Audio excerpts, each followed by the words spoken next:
I think we're all good. Yet. Okay, cool. I think we're live now, boys. Are we live? Anything going on? We live? We live? I think we're live, boys. I think we are indeed live. Okay, cool. We're live. We're live. We're good. How's everybody doing today? We all chilling?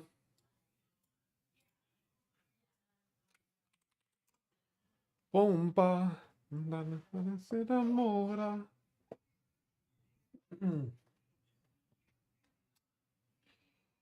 Like the stream. Like the stream.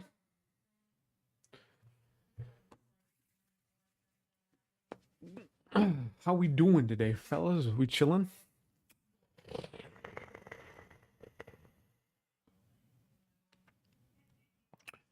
Shafkat gets chinned by Bilal Melatonin Muhammad. Is that fight official?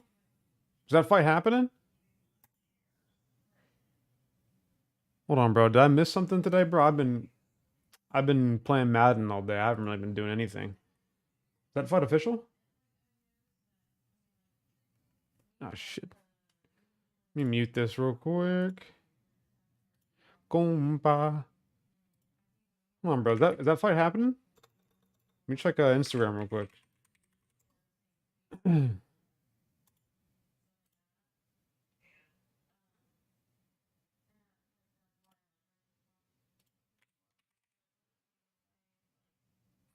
Yadong chins Yan in front of his family. Are you just saying shit, or are these fights actually happening in Cranium? I think you're just saying shit. I don't see anything on here. Let me check Big Marcel.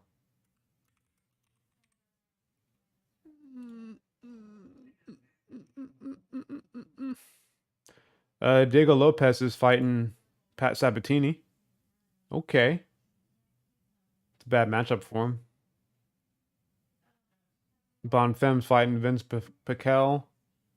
McKinney's fighting Chris Duncan. Now you're just saying shit, bro. Jan versus Yadong, targeted for UFC China. That's a great fight, though. That's an insane fight. It's just targeted. It's not official yet. That's why Big Marcel hasn't posted anything about it. It's a great fight. I don't think Yadong chins Jan. I don't know how. Dude, I don't want Yadong to fight Jan. I feel like that's his worst matchup That's his worst matchup, I think, at bantamweight. That's kind of a stinky fight for him. Bilal versus Shavkat isn't official. I would pick Shavkat to beat Bilal. Bilal just doesn't have enough. Wouldn't be able to take him down, and on the feet it'd be a mismatch. I would take Shavkat all day against Bilal. All day. Nathaniel Wood versus Muhammad Naimov. Okay. Jamal Emmers versus who's this guy? Dennis Bazucha. However you say his name. But this card's been good so far. I've been tuning in and out of it. You know, I've been watching it. Yadong has a better chance to chin Jan than Jan does at chinning him. True, I agree with that. Jan would win later rounds, but Yadong can KO him at any time. Yadong has that O'Malley power. I can see Yadong maybe. I don't know though, because even when O'Malley landed on Jan, like it wasn't like it was like he was stumbled and did the chicken dance, shit like that. Like I haven't really seen Piotr Jan like hurt before. We've seen him like I guess get cracked, but like nothing to suggest that he would get put out cold. You know what I mean? I don't know. The thing about that though I don't like is because Piotr Jan was able to beat Corey Sandhagen, and Sandhagen was able to pretty not easily deal with Yadong, but he was able to keep him at bay and minorly outstrike him. So I can just see like a 48-47 decision going Jan's way. Oh, dude, I don't want Jan to fight these dudes, man. Why Yadong? Fight somebody else. Get an easy win first. I like Piotr Jan. I don't want him to fight Yadong and lose. You know what I mean? I'm going to feel bad because I like Yadong. Like, I'm really high on Yadong. But I just don't want him to beat Petr Yan. And I also don't want Yadong to lose. Like, I'm so tight about this matchup that happens. Yadong probably puts a grappling heavy game plan against Yan. It doesn't really work, man. Like, you can't really take down Petr Yan. Like, look at Marab. Marab failed like 50 takedowns against Petr Yan. Like, his defense is still really good. You know what I mean? It's not like fucking Marab went out there and grappled up and took down and had control time against Petr Yan. He just shot takedowns nonstop. You know what I mean? I don't see Yadong having a successful grappling game plan against Petr Yan. If he grapples, he'll lose. Right? I don't think. I think the only way to beat Petr Yan convincingly is by simply shooting just nonstop takedowns. You know what I mean? And I don't think Yadong is anywhere near the level of Marab in terms of grappling or cardio, because his cardio is insane. Marab's cardio is literally on another planet. EPL little machine. So I don't know, man. That fight has me.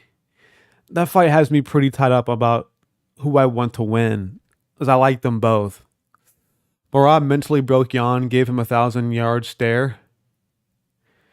I mean, what do you do if you Petr Yan in that matchup? Like, what do you really do? Dude's just shooting takedowns on you. You're stuffing every single one, and like he's still shooting on you. You know what I mean? I think of that. I don't think Yan got broken. He's probably just confused. He's like, bro, why is this guy not fucking gassing? You know? That's me. That's me, bro. I'm like, dude, why is this guy not gassing?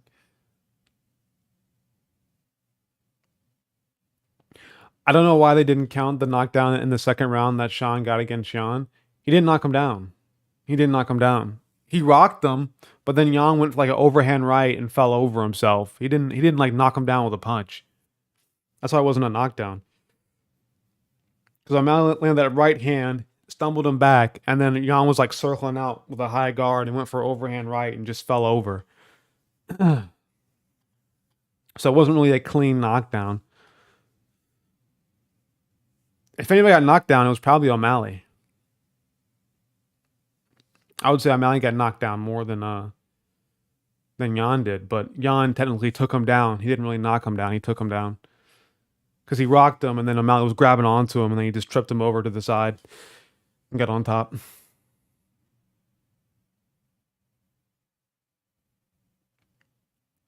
Sean got a straight before Yan swung, knocking him down. Yeah, but it's still weird because like he didn't knock him down because of the punch. He knocked him down because probably because Jean was a bit wobbled and went for a punch and fell over. You know what I mean? That straight or that punch didn't knock Jan down. He just fell over. Right? If that straight landed and Jan fell on his back, then it'd be a knockdown. But since it landed and then Jan was like return and then he fell over, so it's not really a knockdown.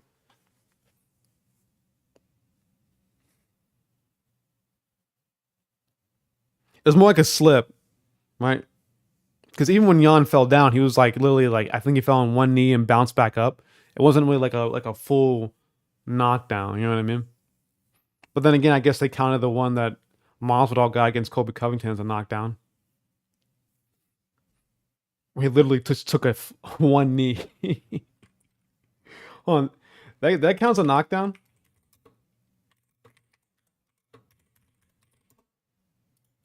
Was that a knockdown in that Colby Covington Masvidal fight? Let me check the stats. Was that actually a knockdown? No, they didn't count as a knockdown. So yeah, it makes sense. Colby took a knee for all the first responders. Yeah, it didn't count as a knockdown. So I don't.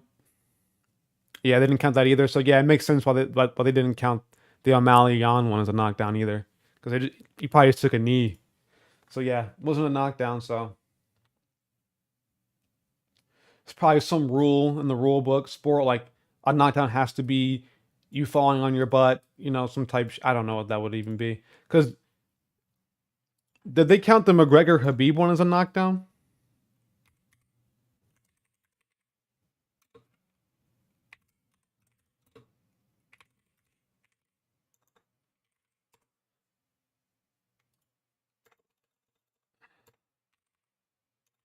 You check. Sorry. No. Yeah. So like, there's some rule that has to be stated to where it could be a knockdown.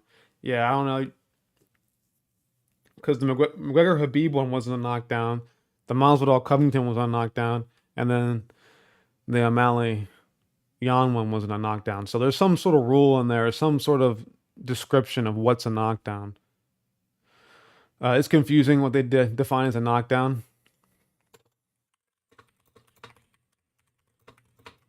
What is a knockdown in UFC? Let's look it up.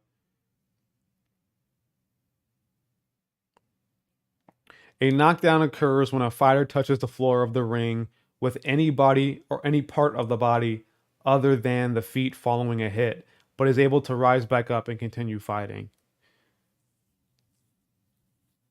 So I mean, technically, I don't know. This isn't. Hold on. I want the UFC to. I want the UFC definition of a knockdown because I don't really see that as being true. Obviously, because if Colby Covington's knee touched the ground from the punch, then it's a knockdown.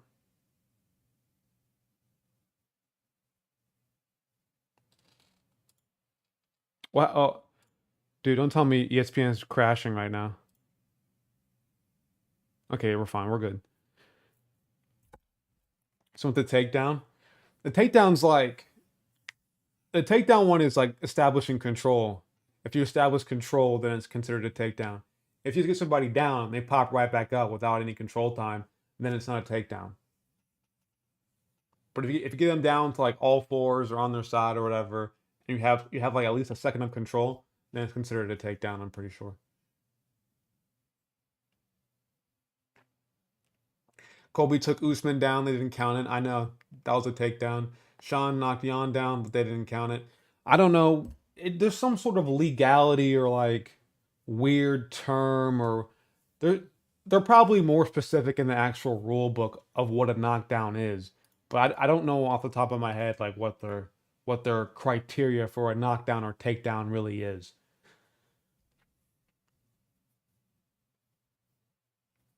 How come they gave Khabib the takedown record when he barely controlled him, but with like 12 of those takedowns? I don't know, bro. I don't know what the what the nuances of the rules are in terms of what's a takedown and what's not. I don't know. I don't know.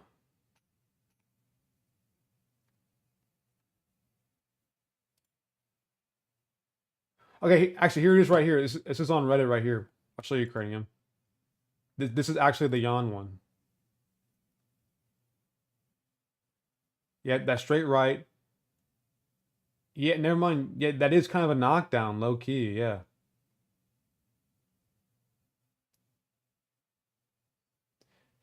By rule, yes, but no, the rule isn't a knockdown. That's the thing. They didn't count as a knockdown. Yeah, you're right. I thought Jan went for a punch, but he didn't.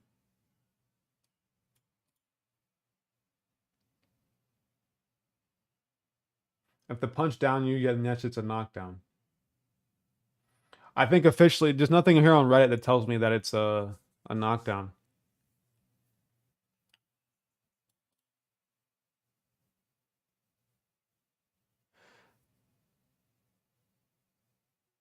I think officially you can go you. I think officially you have to go ass to ground. Hence why Max doesn't have a knockdown.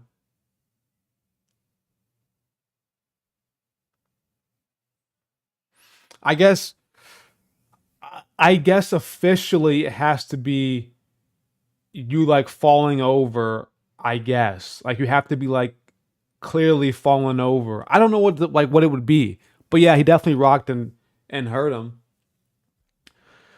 Sean knocked down Jan, so can you dong? I don't really know, bro. It's just like even though that punch knocked down Jan, like it really wasn't like he wasn't that hurt by it. You know what I mean? Like I can see Yadong doing that maybe, but I don't think he's going to do that. Like it's a 5 rounder, not a 3 rounder. You know what I mean? That's the big deal. Like maybe Yadong can hurt Piotr Yan at one point in the first, second round, but it's a 5-round fight, and so I don't see him doing that every single round. But I'll be surprised if he does. Dude, my ESPN is glitching mad crazy. Jan's been KO'd before? On what? On what? When? When was John KO'd before?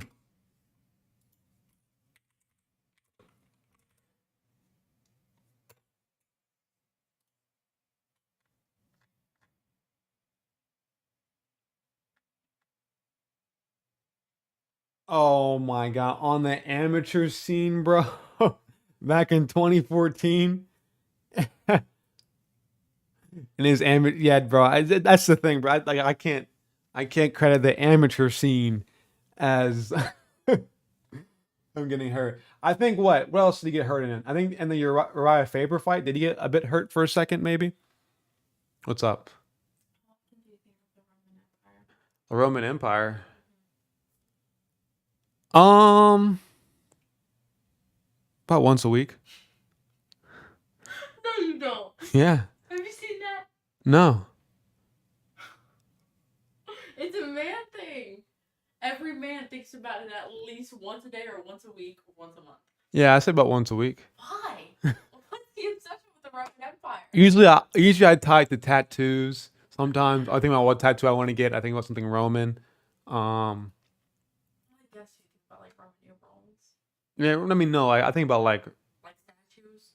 Like statues, like Greek god statues, type shit. I think about what else I think about as a Roman.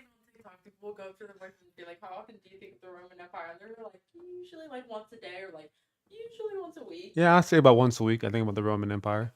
Someone's dad responded like, "I think about it every time I shit because I think about how the Romans created the sewage system." Yeah. I don't know. I just think about like I like Roman times. Sometimes I'll be like getting to like if I work out, I might think about the Romans like at least once. If I'm working out doing bench press, it's straight up like Julius Caesar in that bitch. There was a girl that came on and said like the woman equivalent was like either there was like a shirt factory fire or whatever in 9/11, I think. 1911, sorry. Apparently that was a huge thing. I didn't even know what it was. Titanic or shit, I don't know what the other one. Princess Diana's death, I think. For girls? I don't think I have one that I think about often. Yeah, I don't know. But the question, there was another girl that was like, I think the equivalent is this, and it was, how often do you think of your ex-best friend? I think about that a lot. Not about like how much I miss What them. the fuck? What the fuck? What do you think about your ex? Ex-best friend. Why do you think about your ex's best friend? That would be like Katie Taylor or something. One of my ex-best friends that we had like falling out. Oh. My ex-ex. I thought you meant your ex, like your ex-boyfriend's best friend. No, your ex-best friend. Oh. You mean like just like a girl that was your friend before and you're not friends with? Yeah. Okay. Either you're falling out or you just didn't talk to anymore. I think about that probably at least. You shouldn't be getting KO'd in the amateur scene. Amateur MMA should be about getting better with skills, not finishing each other. Yes, it would be boring. But like, have you ever seen that though? Cranium? Like it's a spin. Like I don't think he got put out cold in the amateur scene, bro. Maybe he did, but I don't think he did, bro. It's just an amateur fight that was in 2014. I don't think, and like he's been in the UFC ever since with better competition, fighting professionally, and has never been knocked out. And like, yeah, he's been hurt a bit, but he's like never been wobbled like that. Never like really fallen down clean to a knockdown. Like you ain't getting gate all the fucking time, like doing the chicken dance and shit. Like Padilla has shown to have a great chin. That's simple as that. Yeah, he got TKO on the fucking amateur scene, but it shit happens, man.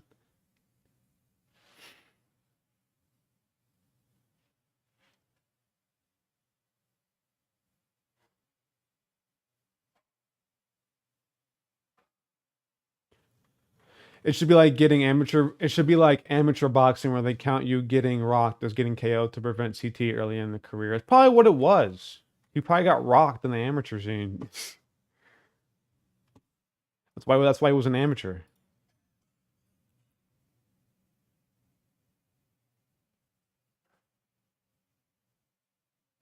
Young got KO'd cold at the sound of the ball. He got hit with a rolling thunder. Yeah, okay. Okay. Oh god. Cal Nelson. Cal Nelson. Are we hyped for this card or what? Like, I don't even know. Like, are you excited for the main event or what? I still don't think that. I still think we'll probably see Yadong hurt, maybe Jan at one point, but I don't think we'll see him like really knock him down and drop him down bad. No, I used a plastic fork. No, I used a plastic fork.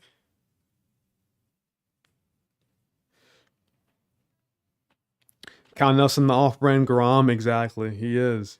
He's like the extra. He's the extra Walmart Garam. Kevin versus JD in the real main event, exactly. Definitely the real main event. Ain't nobody care about it. I mean, like I'll watch Grasso versus Shevchenko, but it's probably gonna be boring. You know what I mean? I feel like it'll be kind of lame. Like the first fight was like getting to that point of being lame, and then eventually Grasso got to finish.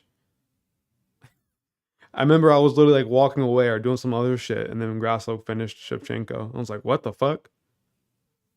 Was I streaming when that fight happened? Was I did I make this channel yet when that fight happened? I don't remember.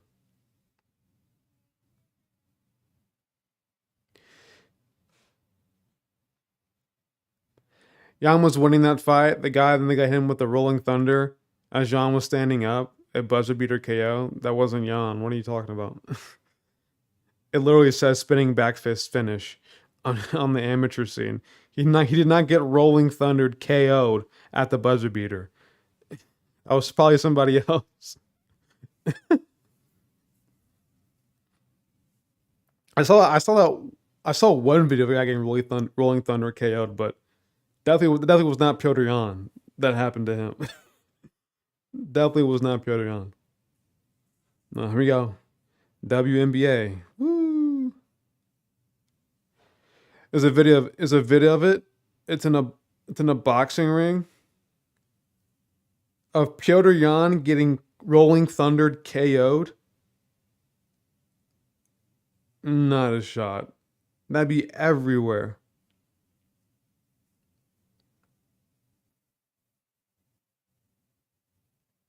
KO'd like out stiff. Like he was stiff out cold from a Rolling Thunder.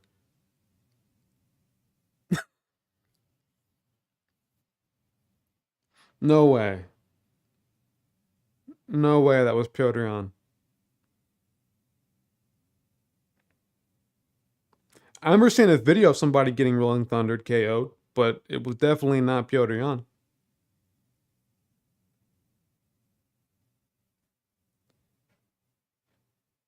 Like the JDM versus Danny Roberts KO. Well, that was just a body shot finish, like a right hook. It's like body shot the hook finish. What do you mean? You're confusing me, Cranium. You're trolling me now. What you need? The nibs? Every time we run out of it and we have it for a little bit, she fucks them up. That's all she's eating right now is the nibs. The nibs? She likes that nibs. Take a video of her for me. No, so dude, we bought our cat some of these like chicken mini nibs or like freeze dried raw. She tears those bitches up all the time. And she used to hate them at first, but now she just loves them for some reason. It's crazy. Danny wasn't out, but he was clearly rocked, ignoring the body shot. Oh yeah, of course. Danny Roberts has no fucking chin. Oh, so you're saying that's what happened with the Rolling Thunder? That's how Piotr Jan looked? Like he like got somewhat rocked by a Rolling Thunder in training or something like that?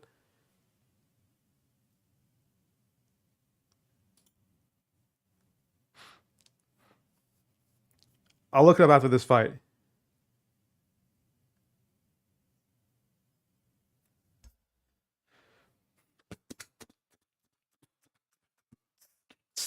I can beatbox low key, bro.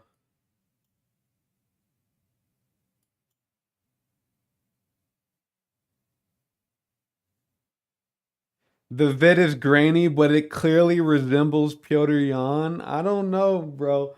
I'll look it up after this fight, bro. But if you're wrong, you're banned. No, I'm playing. I'm just playing. I'm playing.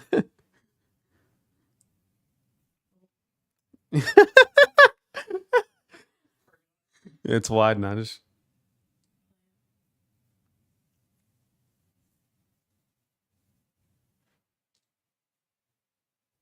Play it.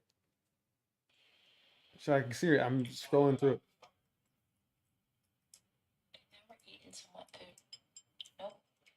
Just trying to find a nip. She crunches them shits up. As me beatboxing. Alright, I watched the fight. I gotta watch the fight. She's just eating the nibs. I'm glad she likes them. Not wasting our fucking money like last time. Well, that's what I'm saying. It's like after last time, how she fucked them up, and then this time, how she fucked them up from not having them for like a few days. She Exactly. loves her nibs. She showed some appreciation. There she is, boys. Here we go. Round uno. Round uno. Padilla. Padilla versus Nelson. Padilla versus Nelson. Round uno. Let's hope for a quick finish, as I don't want to watch this dumb fight. I don't care about these guys. 449, 448. Good body kick from Kyle Nelson. Low-key, I like these new shorts, man. I'm not going to lie. I like them. The white ones go hard, though.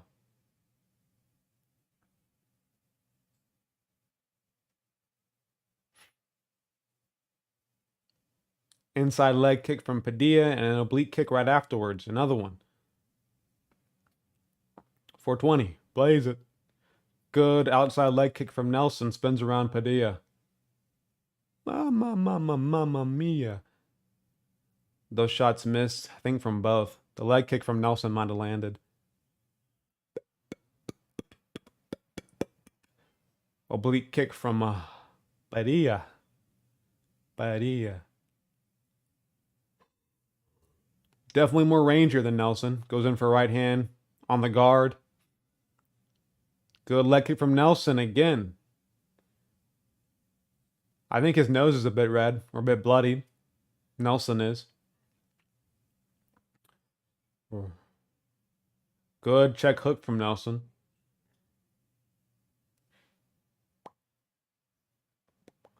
Padilla pressuring. Misses his right hand.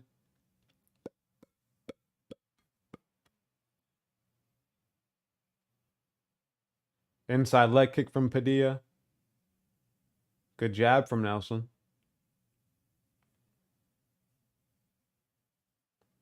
Jab to the body from Padilla. Leg kick from Nelson on the outside. His body's already red. Combination from Padilla coming in. I think that left hand landed, but he gets hurt for a second or stumbled back from a left hand from Nelson. Padilla does.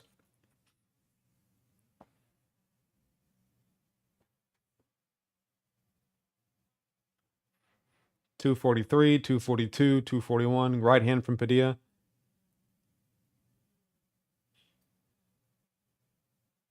Good outside leg kick from Nelson. Kevin versus JDM will look like Kevin versus Jeff Neal. Holland is finishing him. I don't know. I don't think so. I have JDM winning. I think he's way more technical on the feet than Holland. Holland's just more rangy.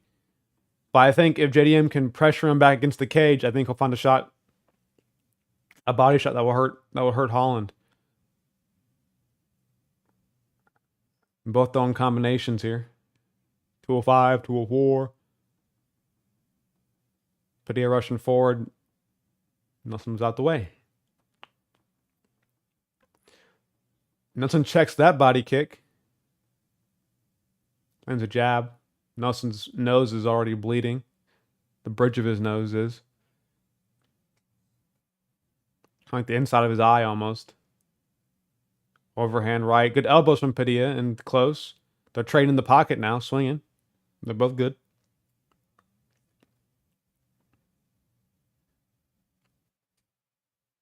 Leg kick from Nelson.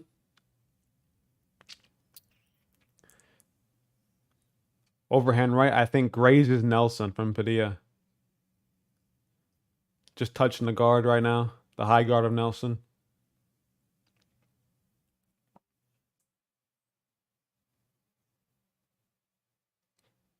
Body kick from Nelson lands. Padilla looking to lamp her left hand.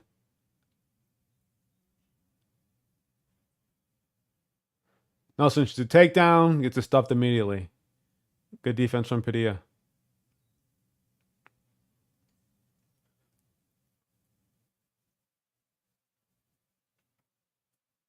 Jab to the body from Padilla. I'm already bored. Good counter shot from Padilla. Nelson's fine though. He's out the way.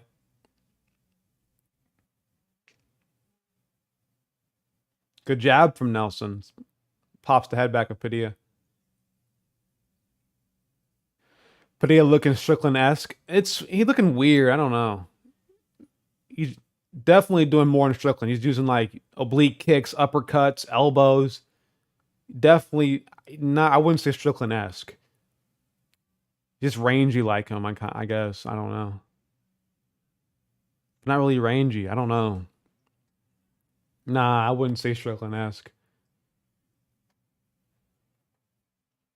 It's not even doing a Philly shell like Strickland. He's just holding his hands up high.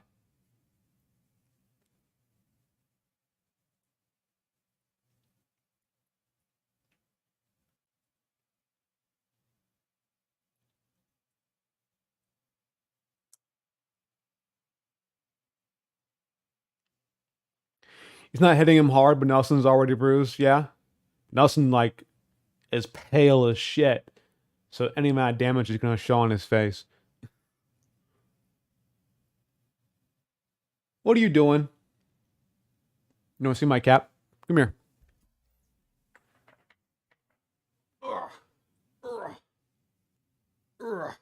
Ow, ow, ow, ow. Okay. I won't do that again. Stay out of the camera.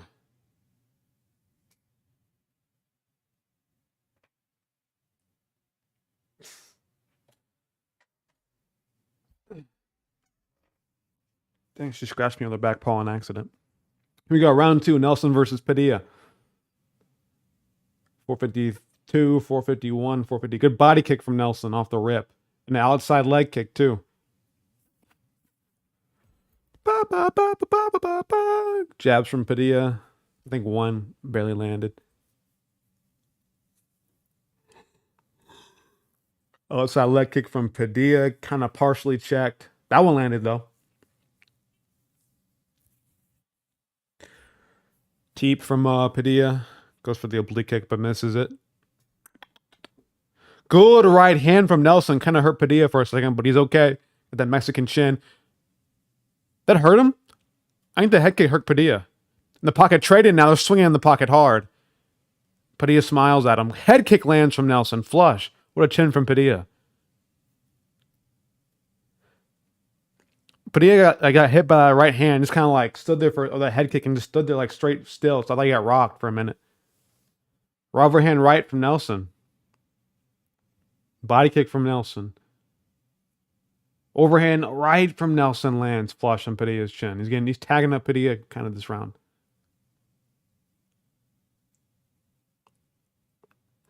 Overhand right again, but he's landing with a thumb. That was all thumb from Nelson with that overhand. Ew. That's how you break your hand. Right hand to the body from Padilla.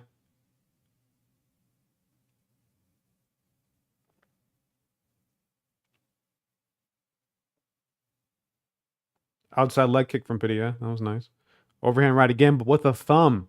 Nelson, turn it over, please. You're going to break your fucking hand.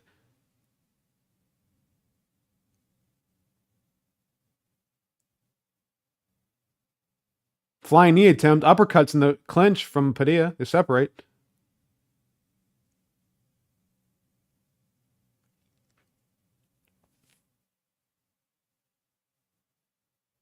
Leg kick from Nelson.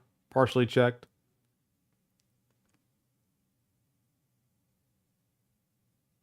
Right hand gets blocked from Nelson.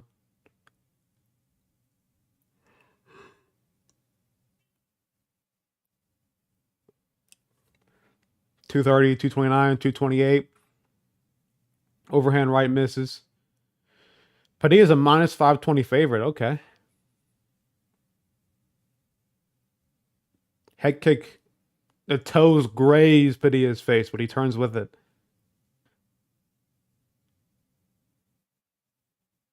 Good outside leg kick from Nelson. Spins around Padilla. 205, 204, 203, 202, 201, 2 minutes. Body kick from Nelson.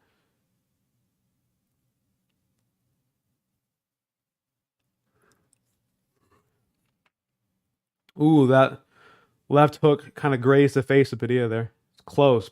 Somewhat spun it around, but wasn't too clean of a left hook. Front kick from Nelson.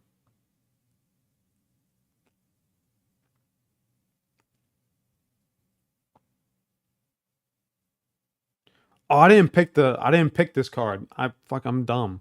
I didn't go on Topology and go through my picks. I forgot to. It happens. Body kick from Nelson. And a jab. Body kick somewhat lands with the toes from Padilla. Kopylov exposed, battered, and bloodied Frem. He beat the shit out of Frem. I'm not going to lie. That was a nasty KO.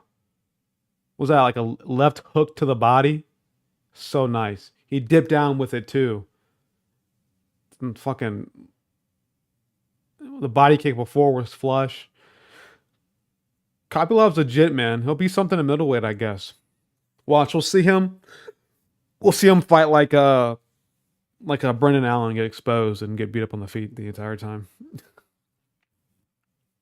or he'll fight like a fucking who would he fight at the top? He'll fight like a Tavares and get just battered up or some shit.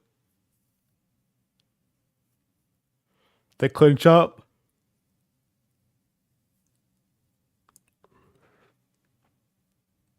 Head kick misses from Nelson.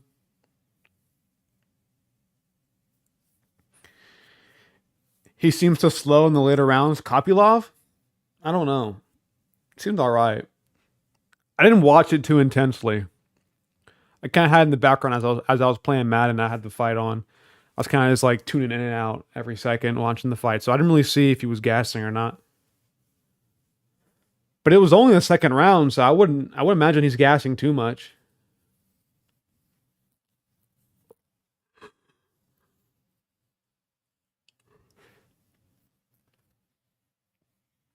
We got football on tomato.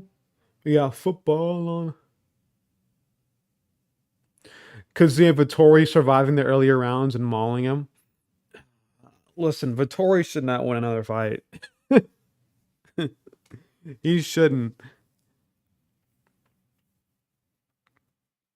Oh my god.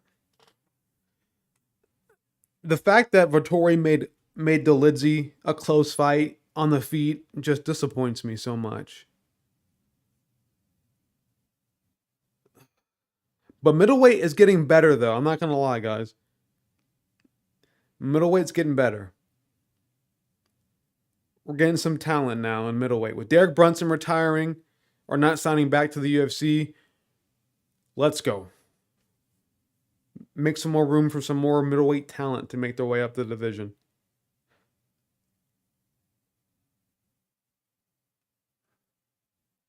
Frem didn't grapple too much, allowing Kopylov to breathe. I think I saw him shoot like one takedown and got stuffed immediately. I didn't really watch it. I kind of just tuned in and out. But still, that's why I tuned in, bro. I saw Kopylov landing fucking slick combinations on him, like uppercut right uppercut to right hooks and going insane. All right, round 3, 425, 424. Nelson blitzes in. Jab from Nelson. Head kick kind of lands from Nelson. Inside leg kick from Padilla. Okay. This fight kind of boring, not gonna lie. It's alright. It's alright. There's some big shots being landed, but nobody's getting hurt. Ooh, good right hook from Nelson. Another one. Padilla kind of got hit in the inside too by Padilla at the same time. They both kind of just traded. He's not cut underneath his eye. It's bleeding down.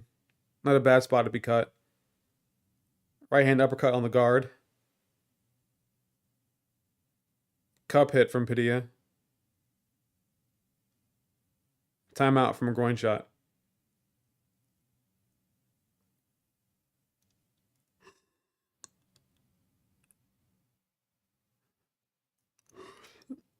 Let's see his groin shot. Yeah, definitely a groin shot. He went for a knee in the shin and like the top of his ankle hit the cup. It's unfortunate.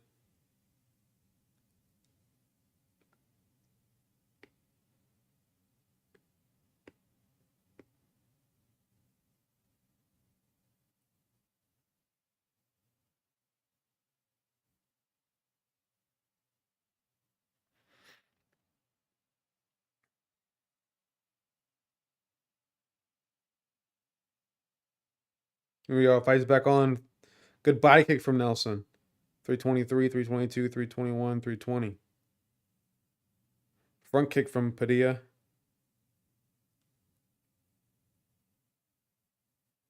Padilla.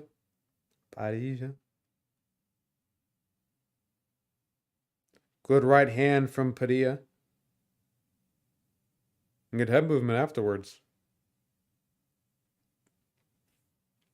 Hola! Oi! Oi! All those shots missed from Nelson. Just swinging hooks.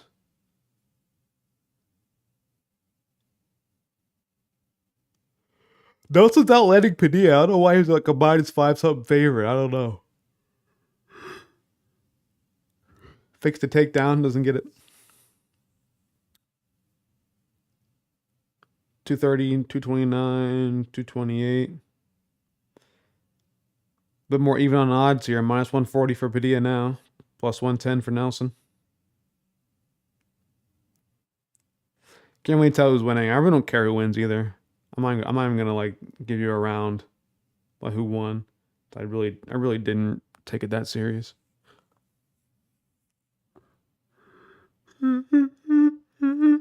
Right hook somewhat lands. Yeah, this fight is getting more and more boring as I watch it. Cranium. Damn! Overhand right gets blocked. Right hook misses. Body kick scuffs with the toes. Right hand somewhat lands on the guard. Is that a groin shot with the left hook? It's close.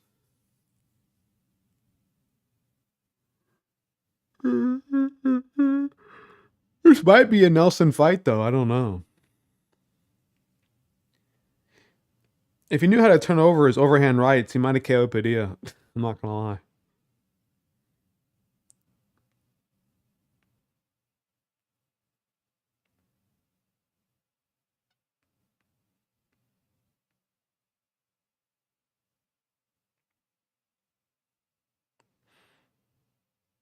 Check hook from Nelson. He's doing good to avoid the shots, though, of Padilla. I'm not gonna lie. Even though he's like desperately moving out the way of it, he's like, fuck, gonna move. But yeah. How the fuck is Padilla unscathed because Nelson does not turn over his punches? every like right hook he lands is like with his thumb. His inner part of his thumb.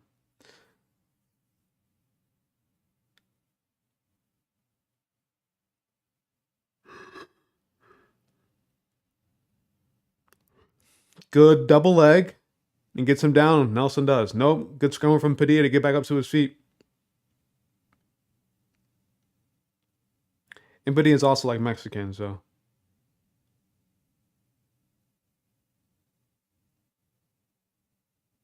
Spam knees in the clinch. I guess.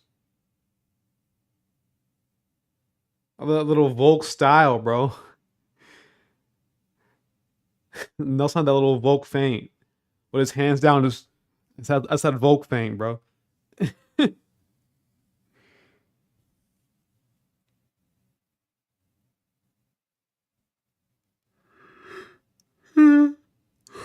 I reckon Nelson won that.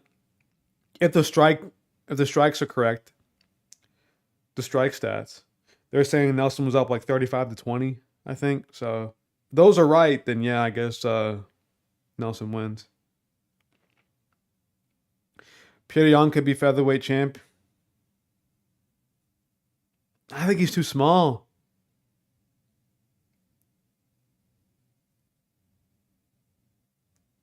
Might be too small, man. Because Volk is small for the division, but he's fucking like wide bodied as fuck. Jan is small, but also slim. You know what I mean? Jan is taller than Volk, but yeah, but Volk is like wide bodied, bro. And he has super long arms. Like when you see Volk, what makes Volk so good is that he's short, but his reach is still so long. So it kind of gives him an advantage. And against Max Holloway, he had a reach advantage, which is just tough. When somebody's shorter than you with longer arms, though, it's fucking tough. But yeah, but Jan's just built super slim. You know, Volk is like super thick and wide. Pause. Pause. Oh my god. But yeah, but Jan is just like his physique is not built to. It's not built like Volk's.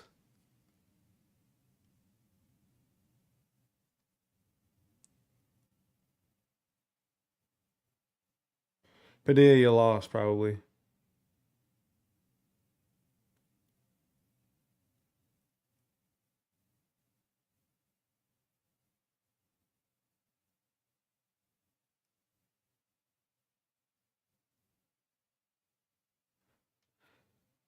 Kyle Nelson getting some wins. Oh my god.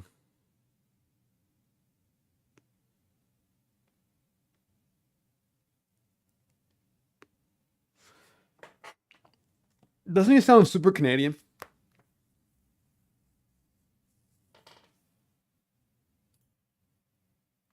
Bro, that is so weird. Like, look how fucking Nelson's bald with a nice thick beard, but has a high pitched voice. So weird. So weird.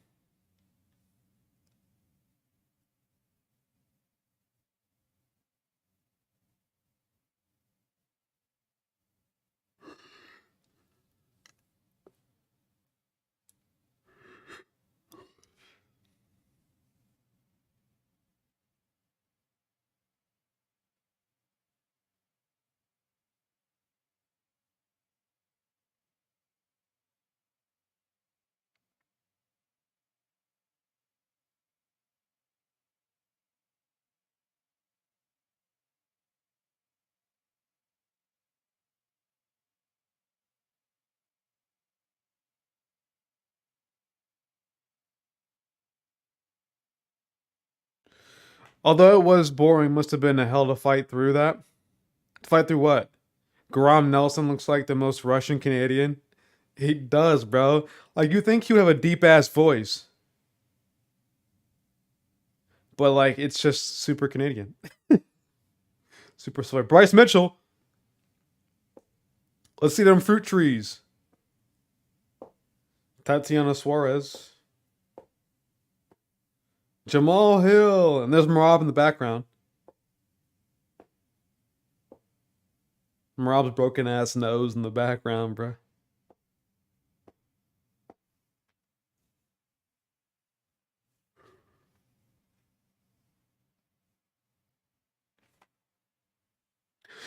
All these boring ass fights must be terrifying and more and nerve wracking for the fighters. Exactly, man.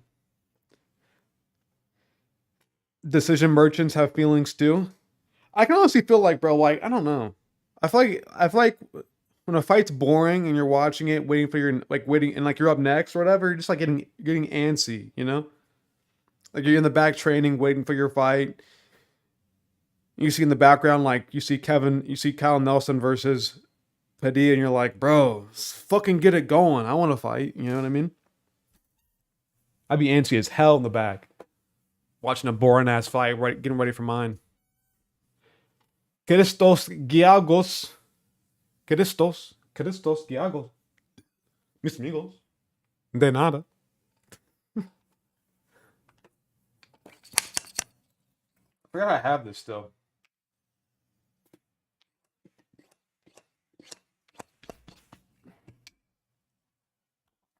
That's what I'm gonna do. Tracy Cortez later. God, Tracy Cortez is a very beautiful woman.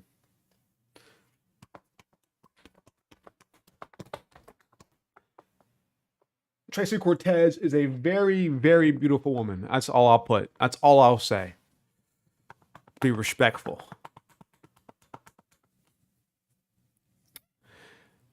The first fight was so boring. No wonder Knutson didn't get a contract. Did the exact same thing he did in Dana White Contender Series. Joe could have finished. Joe could have finished on the fur. Could have finished. What? Joe could have finished on the whatever, but chose to clinch. Wait, what are you talking about? The first fight? The first fight? Ba, ba, ba, ba, ba. What was the first fight today? I don't even know. Fisher on the feet, but chose not to. Oh, Josephine Knutson versus Marnik Mann. What a name that is, Knutson. All right. Yeah, I tuned in. I started. No, I started. I skipped that fight today. I didn't watch it at all.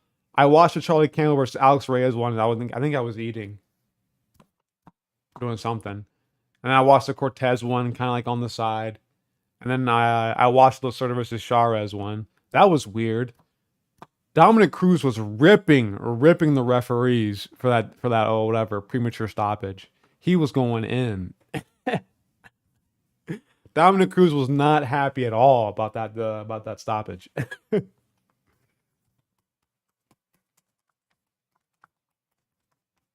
Makes sense why he would be upset about it, about an early stoppage.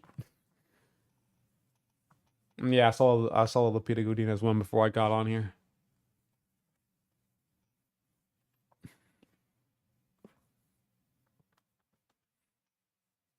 Knutson had the striking advantage and was rocking her, but she chose to freaking clinch. She should be cut, bro. We have enough clinch fests in WMMA. Listen, bro, Cranium, I have one solution to all your issues. To all your problems right now, I have one solution for you. It's going to solve everything for you. Just skip the women's fights. Just skip them. Just skip them, bro. Unless you have one that really intrigues you. Other than that, bro, skip them. If they're the first fight, if they're opening up the card, the first fight in the prelims, you gotta skip them, bro. You just gotta skip them. That's what I'd be doing. I'd be skipping them shits. I do not care.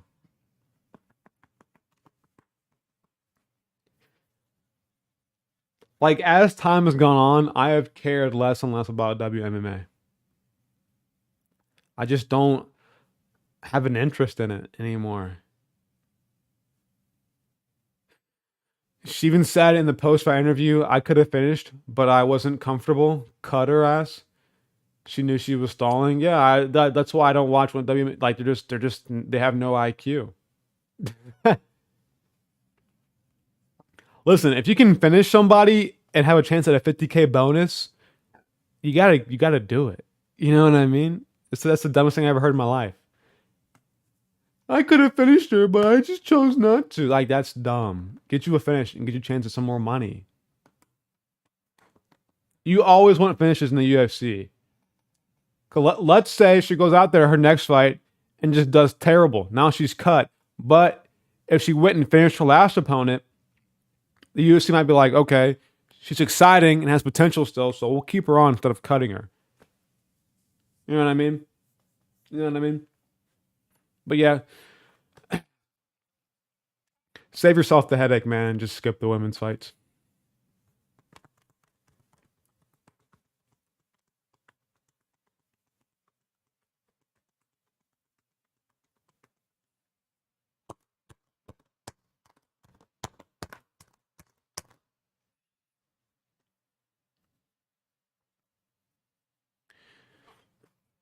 And she did that BS where she like went for the finish in the last 10 seconds of every round, holding the same dominant position for minutes prior. Yeah, just save yourself the headache, bro, and just skip the women's fights. I'm not gonna lie to you, just just skip them.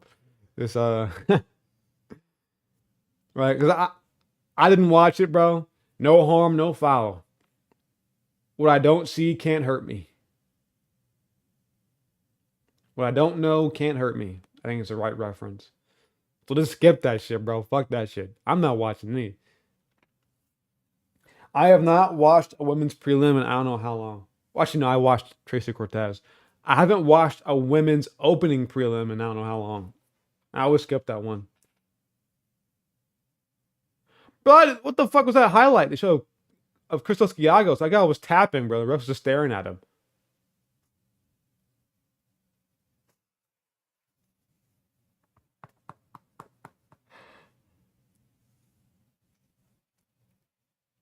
Man, I was hoping too. She said she felt terrible for not getting the hold on. She said she felt terrible for not getting the Dana White Contender Series contract and wanted to go for the finish. Came out promising, but went downhill quick. Yeah, I don't know. Just yeah, let's just cut her from the sport, man. I'm down for that. I'm down for cutting it. How about this? How about this, Cranium? For every singles women's fight, if they don't get a finish, cut them from the sport. Actually, apply it to every single man and women's fight. If they don't get a finish, they're gone from the sport. Actually, they lose the round. How about that?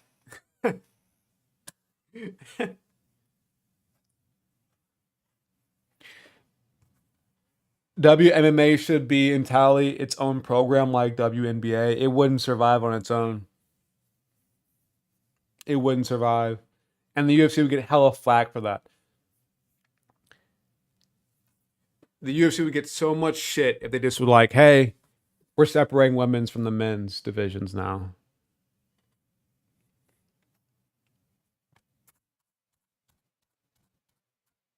Make them work for their shit. It just it's too hard. I don't know. It's weird.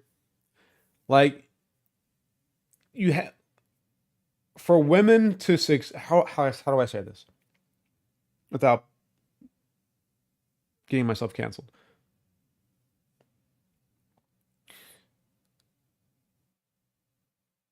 Like there's very few things that no, it's not that's a terrible way to phrase it. Um like in WWE, right? Like their women's like their whatever female superstars are like super successful because they actually put on entertaining matches and like they have their own little market for it. WMMA doesn't have that at all. You know what I mean?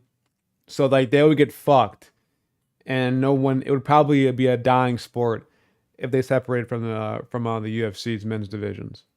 If they were on the same card, they would get fucked because there's not a market for WMMA really. Loopy actually made her fight exciting. She's a pretty entertaining fighter for a women's fighter. Like she's pretty entertaining.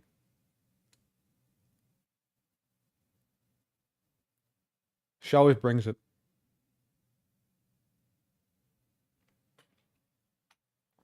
WMMA should be like WNBA. No one watches either, anyways. I don't know. I don't like. Yeah, I do skip a lot of women's fights because I just don't. I'm not really invested. There's no storylines. There's nothing really into it.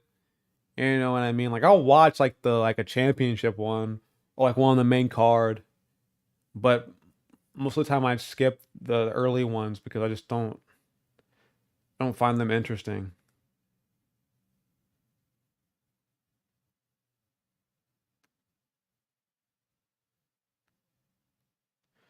Little Mermaid commercial.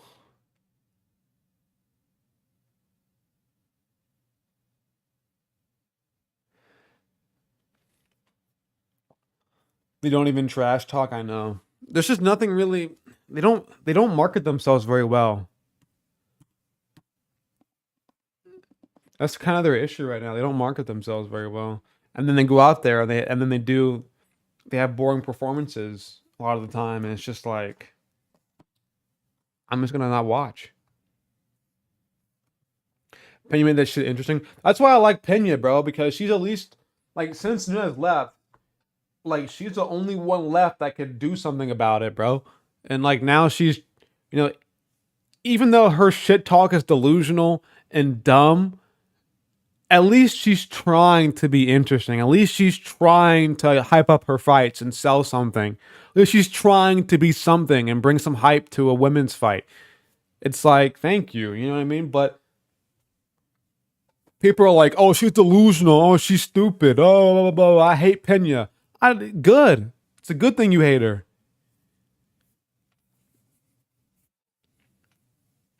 Because it brings more attention. It brings more hype to her fights. Simple as that. Bad press is good press.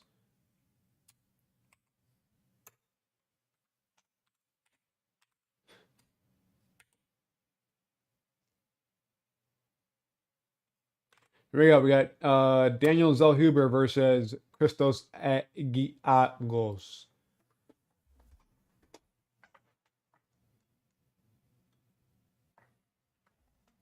They would make these clinch fests more excusable if they said, "I'll dominate you so bad. I want to strike with you. I don't want to strike with you." Is that what you mean? I don't know, bro. These people are. It's just hard to get behind women's fights sometimes. Some of them bring it, some of them don't. Good right hand from Giagos. So they just don't really bring it sometimes, man. But because there's a few bad apples, doesn't mean they're all bad. I like Shevchenko. I like Grasso. Like they definitely kind of like they're not the most exciting fighters, but they at least like they have skill and like they know what the fuck they're doing at least. You know what I mean? Some of these girls in the lower weight classes don't know what they're doing at all. And that's the sad part about it. Even some dudes don't know what the fuck they're doing. I'm like, how are you in the UFC?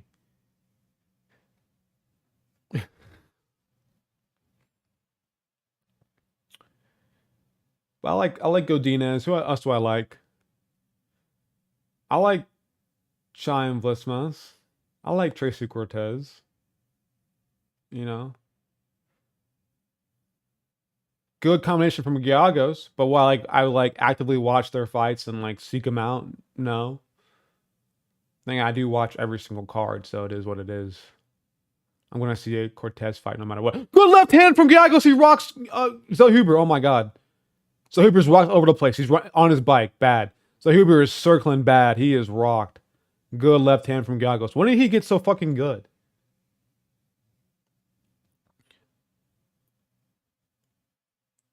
Why is Giagos suddenly fucking great? Like a fucking G. What is this? 313.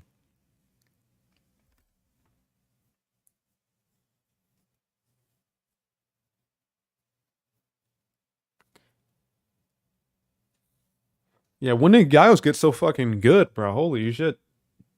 Bro's insane.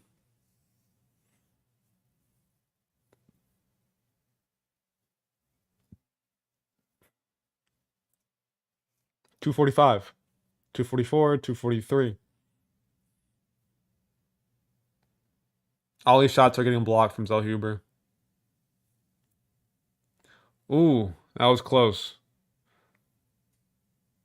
And they're both swinging with heat. Good low kick from Giagos.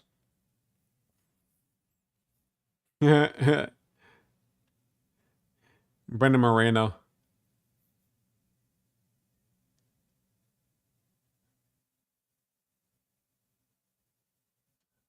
Takedown from Giagos. Not going to get it. Good right hands, though, as he separates.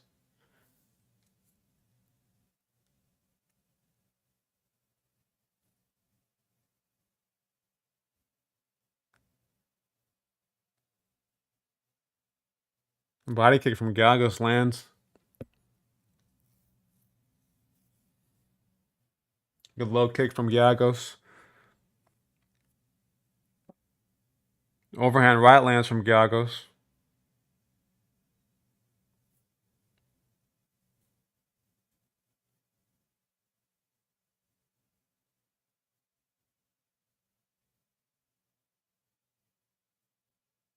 Good kick from Zellhuber. Low kick.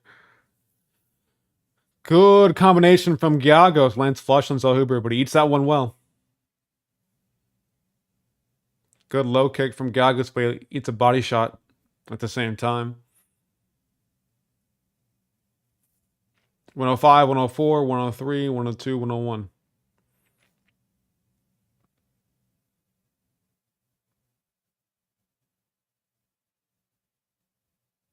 It's right on the ear, on the neck area.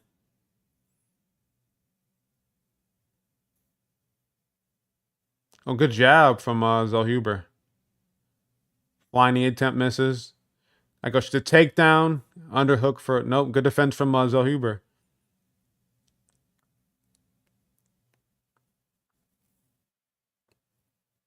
Giagos blocks that head kick.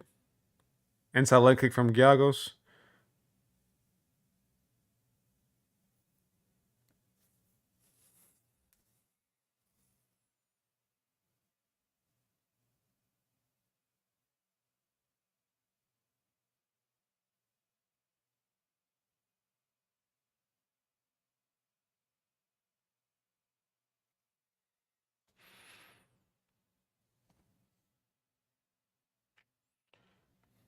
I mean, Giagos has some fast hands, bro. I'm not gonna lie. But he's kind of quick. These stocky lightweights, bro.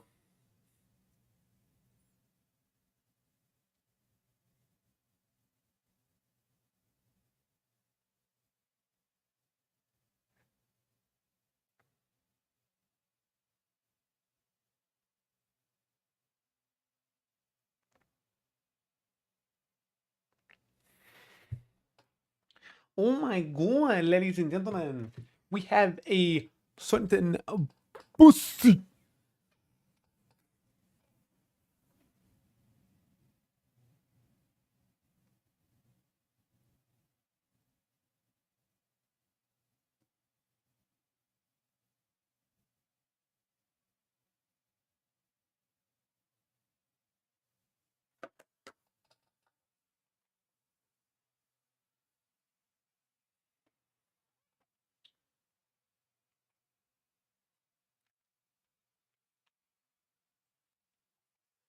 Got Rondos.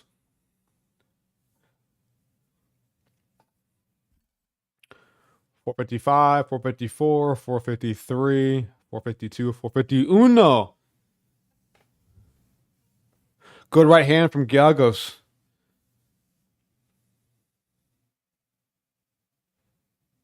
Low kick from Giagos. One back from Zellhuber. Exchange in the pocket there. Good shots from Giagos. It's so weird hearing Moreno on the commentary. Good right hand from Giagos.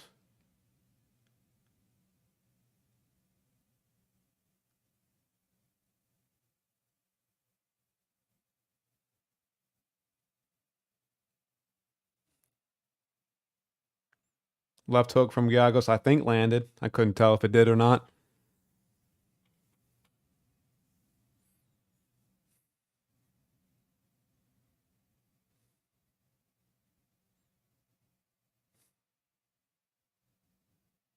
Oh, good shots from Zellhuber. Good uppercut from Zellhuber.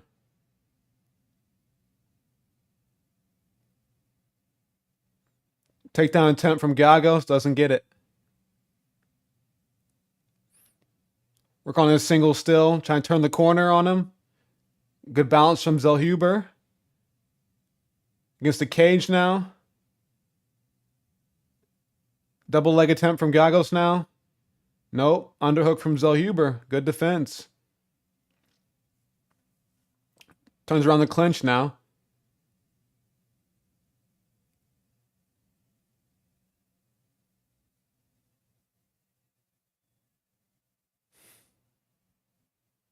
Good jab from Zellhuber.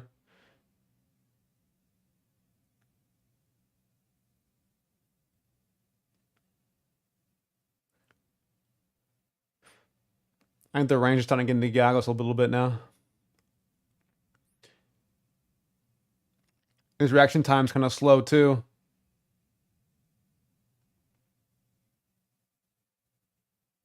Good jab from Zellhuber. And a front kick.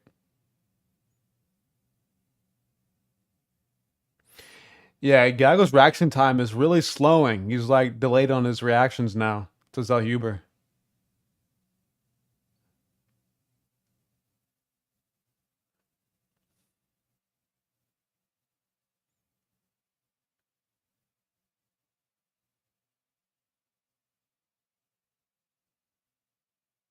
Good left hook from Giagos.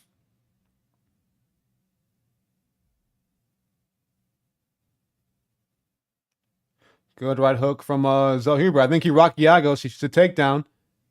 Nope, goes for the anaconda choke immediately. It's not in. It's not a good angle. Oh no, it is in. He taps out Giagos. The Rey Mysterio mask. Oh my god.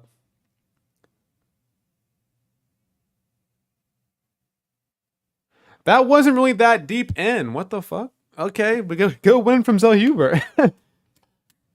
Good win from Zellhuber.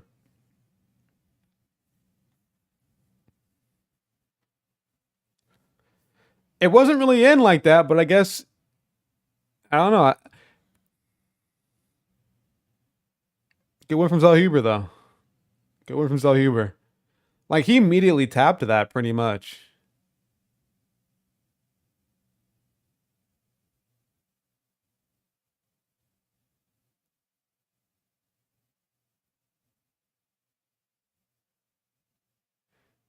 Let's see it.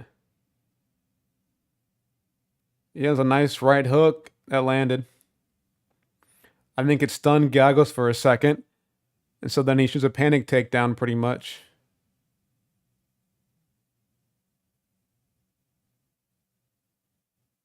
Goes for the takedown. And he gets it in, right? It's kind of in, but it's not like... It's not at the perfect angle. Yeah, he just taps immediately. Giagos is kind of a bitch for that. I'm not gonna lie.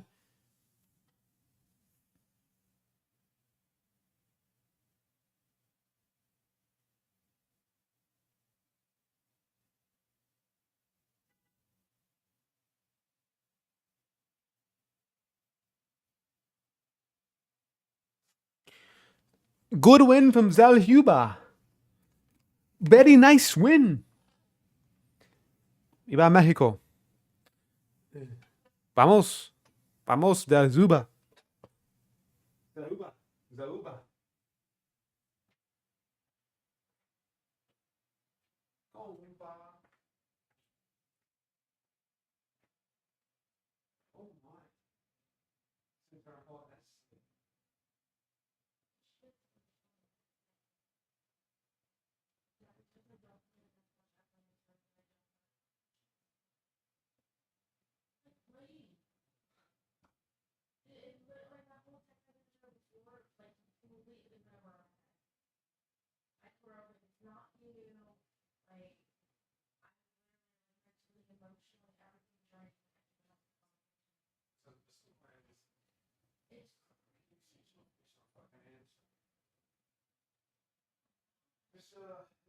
I think this next one is gonna shock me. Because I this was on that like I don't do it correctly. It's not you during the music, like in general. The way I've been having this conversation with like the next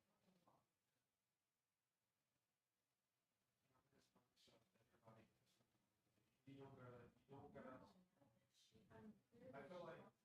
I feel like you're trying to accommodate.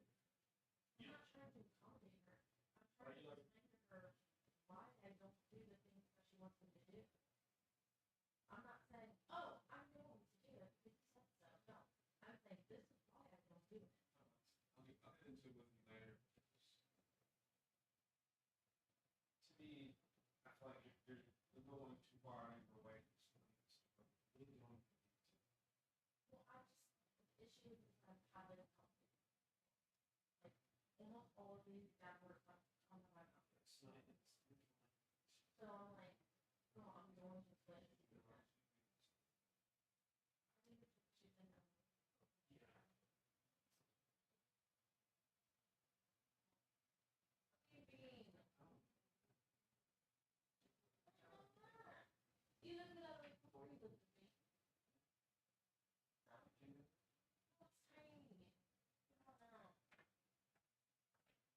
Ugh.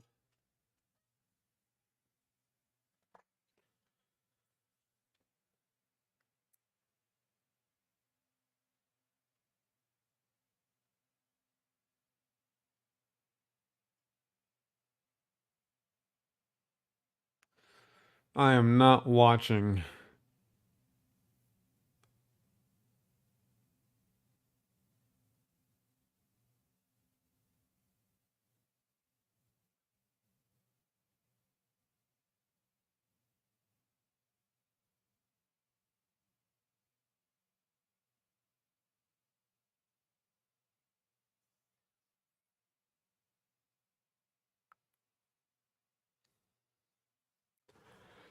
No, no, no, no.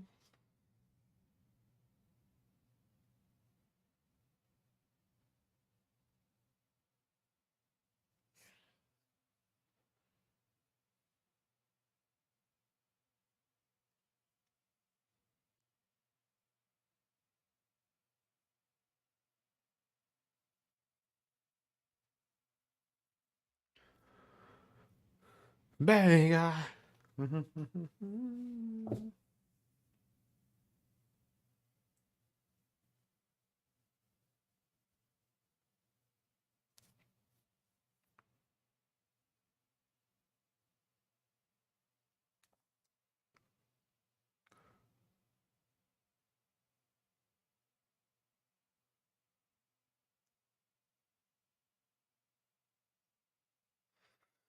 Clay Guida in the crowd.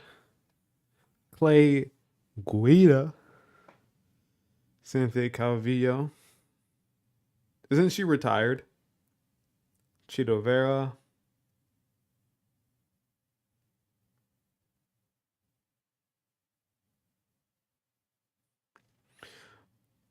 The boy, Raul Rosas Jr. is up next.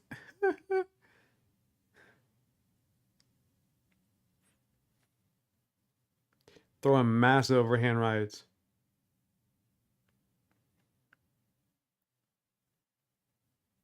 Just Terrence Mitchell.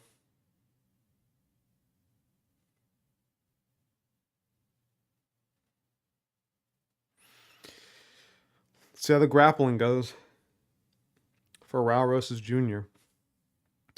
He needs to go somewhere where he can improve his striking fast, man, because this striking is really sus. But he is only 18 years old, bro. So I guess we can let it slide for now. But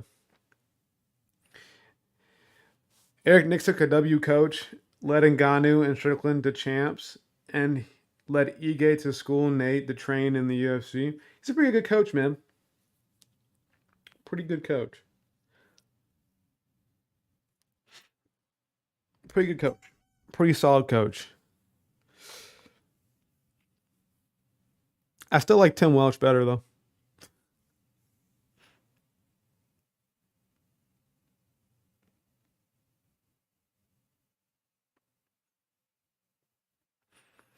But he's a good coach. I like it. I like hearing good corner advice.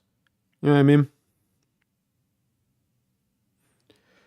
I feel like so often we always hear a corner gives terrible advice. Terrible advice. We're all getting schooled. I mean, I don't think he'll get schooled on the feet because I think he'll just shoot takedowns nonstop. He has great cardio. So Welch and Nick Sick, both gingers, yeah.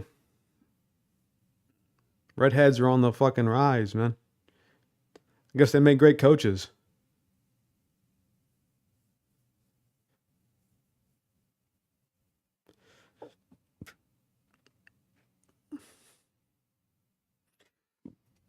Is that his actual last name, Nixick? Is that his actual government last name?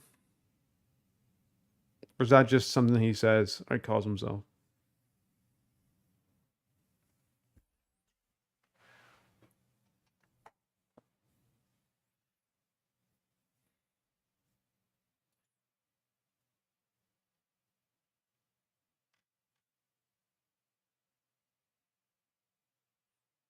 I mean, he trains Ngannou, Sterling, Ige. He trained Paul Felder. Like, yeah, he's a good coach. Fucking solid coach.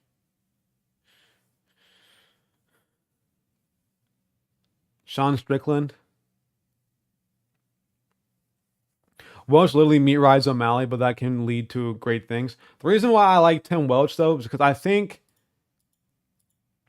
him focusing solely on O'Malley has led to him improve. Like, it's probably the best thing for O'Malley. You know what I mean? A coach sitting there investing all of their time into a fighter who can figure out like what he's really good at, what he's really bad at.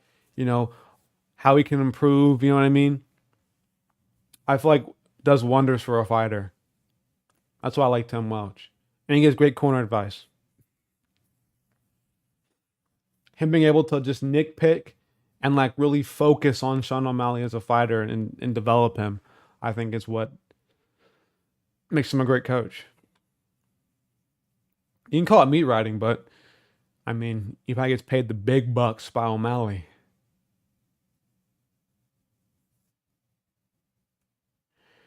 Crazy that Sean's a bigger star than O'Malley. I mean, they're both named Sean. I don't know. We'll see. Like, we'll see what happens afterwards. You know what I mean? We'll see how much they sell individually.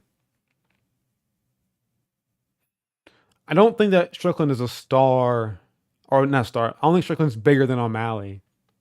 I don't think so.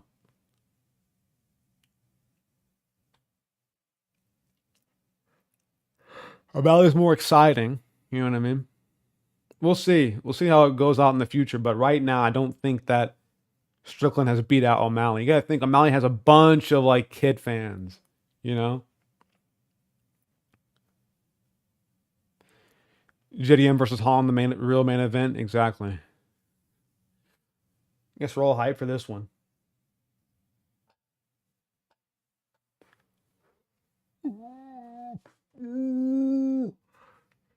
Baby.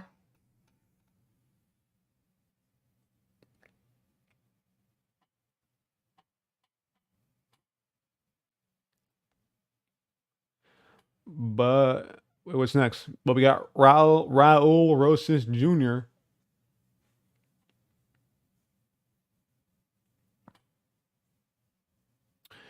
O'Malley feels sort of like an industry plant, pushed constantly, yet only 500K in post-fight interview. Oh my god, Terrence Mitchell is so ugly. God damn. God, they're both ugly, bruh.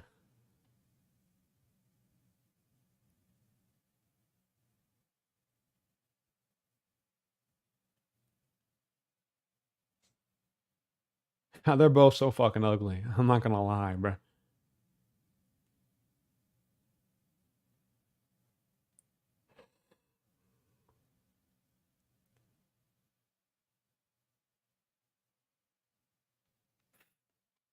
I don't know.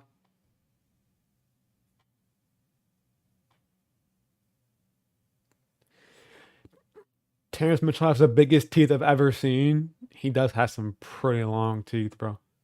Some pretty fat, and they're gapped out too. They're all kind of spaced out.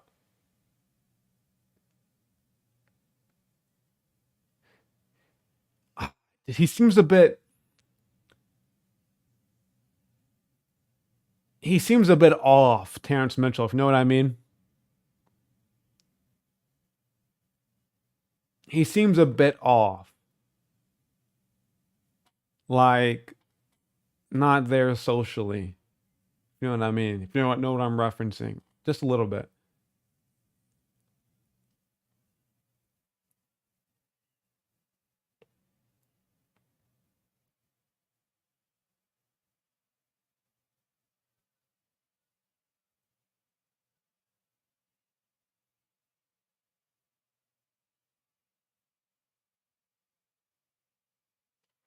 But I guess we'll see how he does against Raul Rosas Jr. Yeah, I think he'll lose.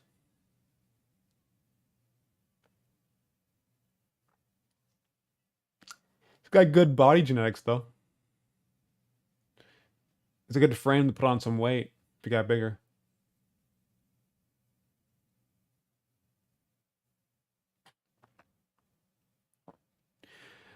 Terrence, terrestrial. Terrence wasn't sweating. Terrence was sweating during the media day. He was saying he wasn't nervous at all, but dude was visibly shaking. Yeah, he seems like he's a bit. You know what I mean? That's okay. It makes for having good strength.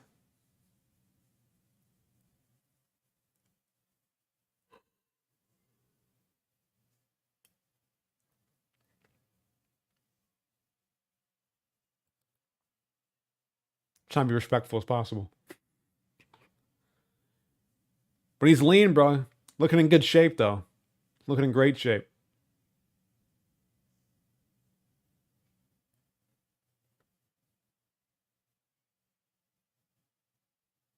Nice jab. Head movement. Nice. Yeah, nice combo. There you go. Get loose. Get warm.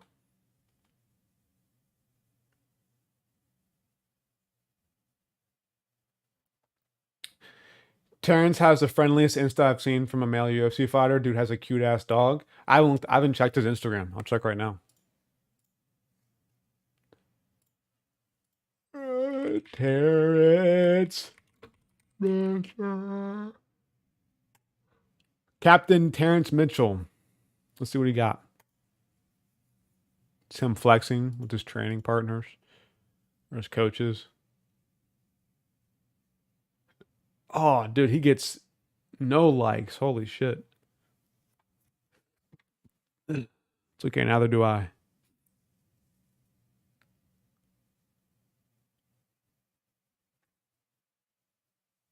This is posting his fighting footage or his training. Who would Nick Diaz? Oh, yeah, it's a little, what is that? Is that a French bulldog?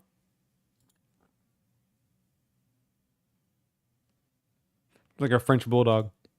Cowboys fan. Yeah, he's losing, man. He's a Cowboys fan, so he's definitely losing. Oh, he's a Cowboys fan, bro, so I actually hope he loses.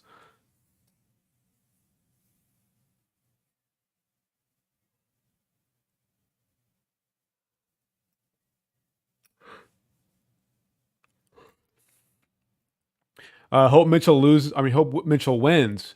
Seems like he's using. Seems. Oh my god, I can't read today, bro. I'm struggling. Seems like the UFC is using him as a stepping stone.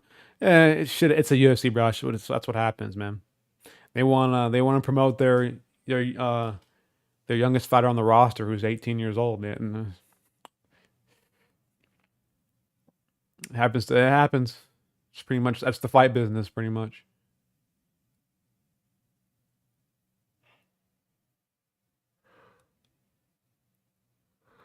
But then again, though, it's a dangerous matchup for Raul Rosas Jr.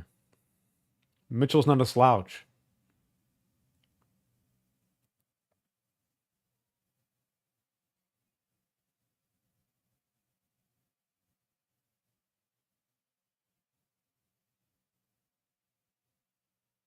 Saman would destroy Raul. Yeah, for sure. He would stuff his takedowns and cam on the feet.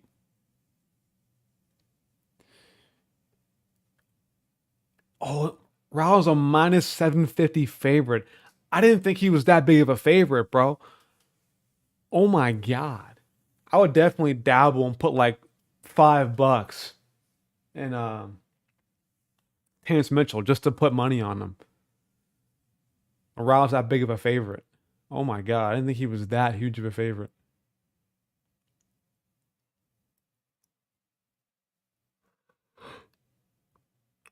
A 5-1 underdog. Damn. Against Raul Rosas Jr., I guess so, man. I don't know. We'll see. 14-3, not even a bad record. And like, I don't. All right, bro. We'll find out. We'll find out, bro. God, I hope he gets facial reconstruction surgery. Sucks. I don't know. I think Ron is if he fixed his nose, he'd be all right. If he got like a rhinoplasty, he'd be chilling. I think he'd be chilling. I mean, his upper lip's a bit weird, but you know that's doable, man. So get that rhinoplasty. I think his nose, and I think that'll probably make him from like what he is now to like a 4. You know. Here we go. Raul Rosas Jr. versus Terrence Mitchell starting right now. Here we go. Fights on. Okay, good combinations from Rosas Jr. Off right. He gets tagged, though. Rosas Jr. He's getting tagged. He needs to relax. Shoot a takedown. He needs to relax and shoot a takedown. He needs to relax and shoot a takedown. Superman punch from Mitchell. Good left hand from Rosas Jr. Okay. Okay, good movement. He gets tagged, though. Rosas Jr. gets tagged, though. They're in a clinch now. They're going really fast right now. Oh, my God. My camera died. Good hand shot from Mitchell. Good left hook from Rosas Jr. Drops him. Oh, my God. Rosas Jr. just dropped Terrence Mitchell. Ground and pound from Rosas Jr. It's on top in side control.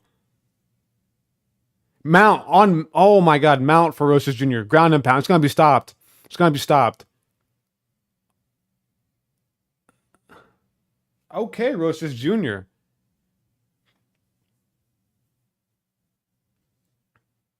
Oh my God. Rosas Jr. Okay, bro. He like slept him like almost like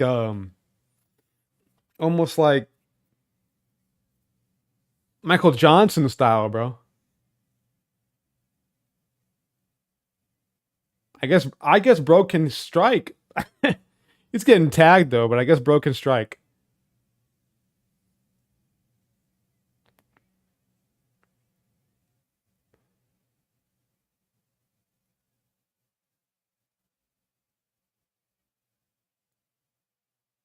Damn.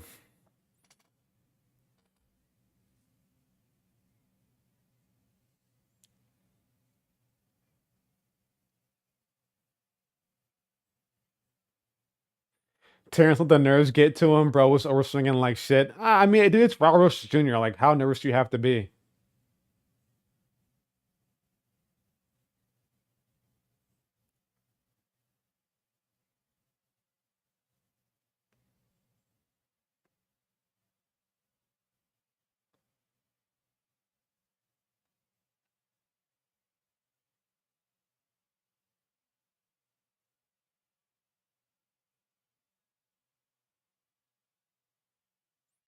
Damn. Raul Rosas Jr. with the first round knockout. I mean, bro was still getting tagged by Terrence Mitchell. I'm not gonna lie, but then again, Mitchell has like a fucking long ass reach advantage.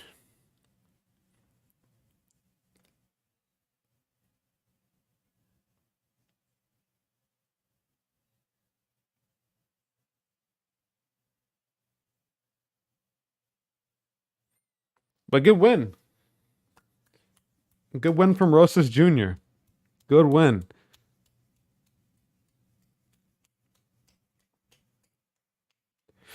Damn, looked like exactly like Kai Caravans versus Terrence. Just he got tagged with a left hook and came out with his own left hook and landed better, but it really wasn't. It wasn't that like solid of a left hook. Like it kind of like it like somewhat grazed his nose, I guess. I don't know. I think Mitchell's chin is done. I think bro got no chin. Sucks for Terrence Mitchell. Is he cut from the UFC after that? You guys think? Really, it's only Cranium in here. You think he's cut Cranium after that?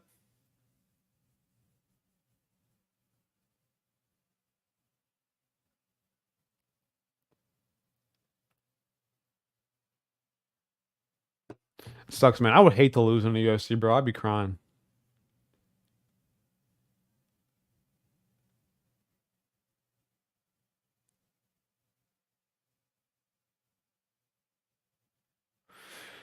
Yeah, I think Raul Rosas will get a glow up here soon. I think he'll get his nose fixed and then get his jaw, you know, restructured. He'll be chilling. He'll be chilling. Definitely dude has no chin. Sucks for him. Yeah, he doesn't have any chin. I'm here to post that interview.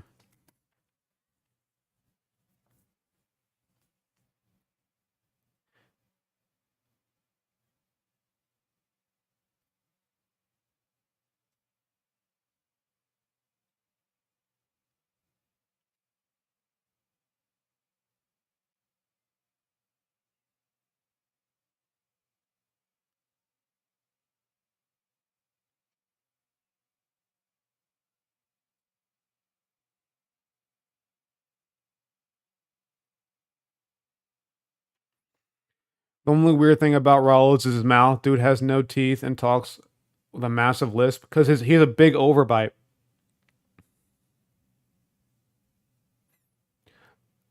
Wait, does he have no top teeth?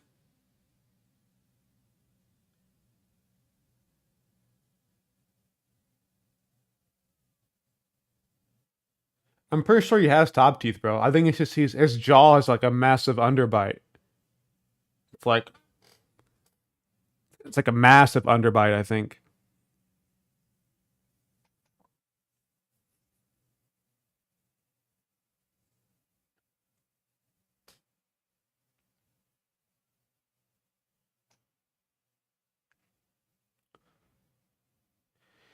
Yeah, he has top teeth, but they're just super small, I'm pretty sure. Or just like really he has no upper teeth. Ah, maybe that's why.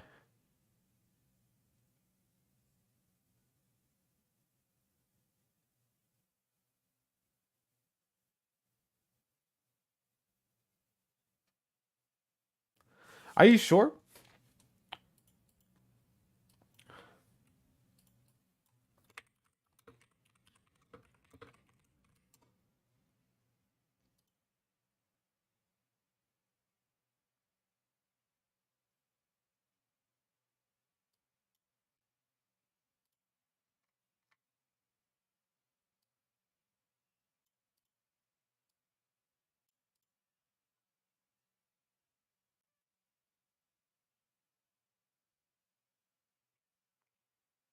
He has catamouth only lower teeth. I people say he might have Pallister syndrome,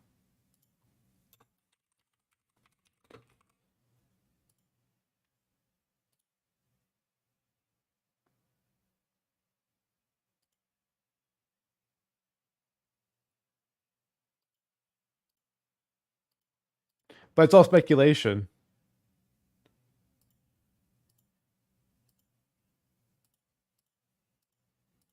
I don't know. I think if he fixes his jaw, gets some veneers in those top teeth, and gets a rhinoplasty, he'll be fine. He'll be all good, all good, all good.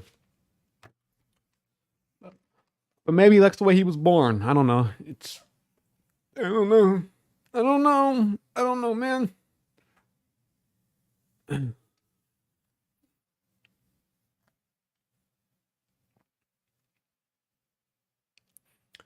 Get some teeth implants.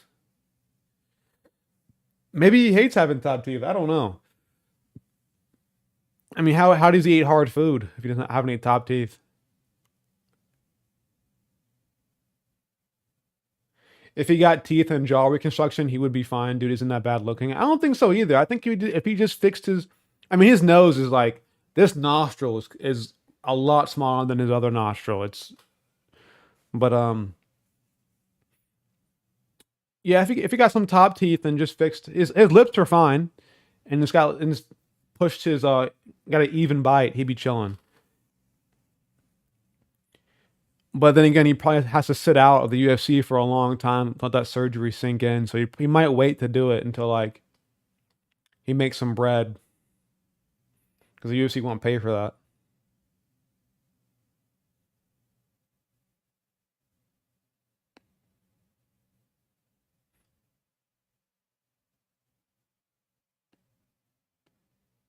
All right, boys.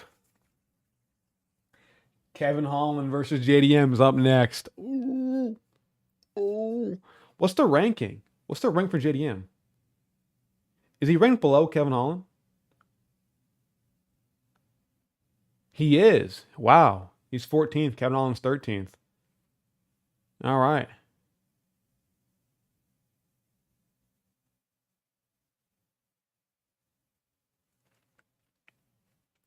Mark my words, Holland is finishing JDM. I don't think so. I just don't see it, man. I only thing I can see Holland finishing him with is like it's like an anaconda or like a Dars.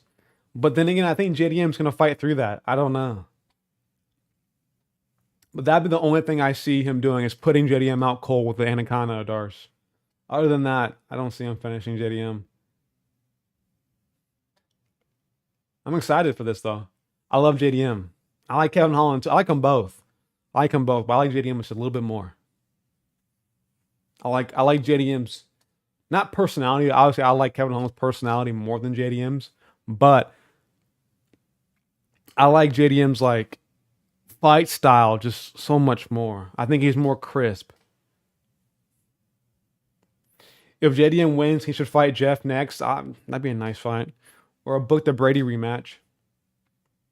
Or Gary. No. So no, save no, you want to save JDM and Ian Gary for like a top 5, like a future title fight. You know what I mean? Or like a big moment. You want to save that for when like it will make them the most money. You know what I mean? Like the winner of this fight right here, the UFC is going to save and give them nice matchups so that down the line they can give them like a Ian Gary and like a co-main event of a pay-per-view or something like that. You know what I mean? They're going to save Kevin Holland for like a Shaft Cat or some shit down the line, you know, or like what else will be? Who else is in there? I mean, I don't know. They're going to be very strategic with these fighters, whoever wins this, so they can make the most money out of them.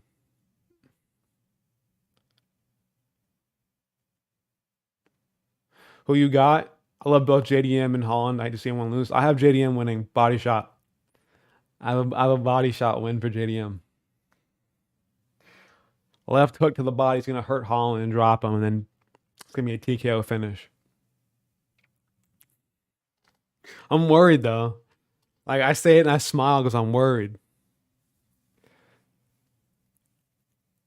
I'm very worried.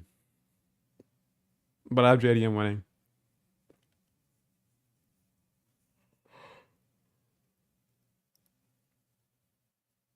I don't think Holland is that crazy. You know what I mean? I don't think he's that crazy. He was getting beat up by Ponzinibbio for 3 rounds and landed a lucky shot. I'm not going to lie. I wouldn't say lucky shot, but landed a shot. But he was getting outstruck by Ponzinibbio for 3 rounds and then KO'd him in the 3rd. Holland knocks down JDM and TKOs him against the fence or on the ground. But I think JDM's chin is good. He ate flush shots from Basil Hafez, who's a fucking, like, that dude's on roids, if I've ever seen somebody. I wish it was JDM versus Gary instead. I mean, that's a great matchup, but I want to see it later. You know what I mean? I want to save these 2 guys for a later matchup down the road. I don't want to see it now. I want to see it when they're both at their peak. Then it'd be time to do that.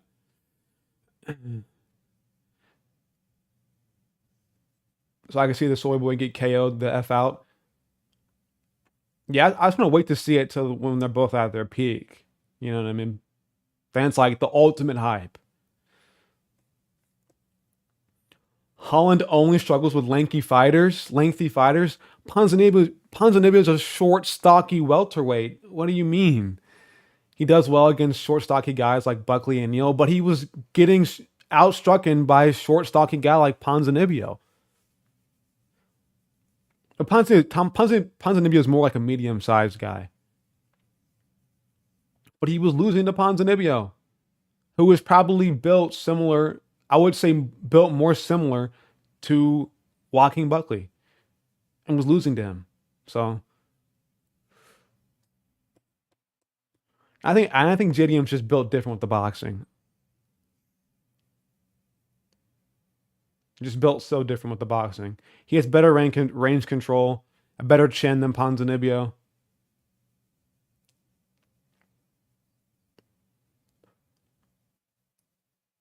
Damn, JDM and I mean, I'm not gonna lie. Rosas Jr. and JDM aren't too far apart in facial structure. They really aren't. Ponzi has long limbs for a short guy. Thompson is a freak. Marvin is a middleweight. I'm not even accounting his middleweight losses, because let's be honest here. Kevin Holland was never a middleweight. Never ever should have been in that division. Never. He was too small for it. I don't think he cut, I think he cut like 3 pounds to make middleweight. Like, bro was never a middleweight.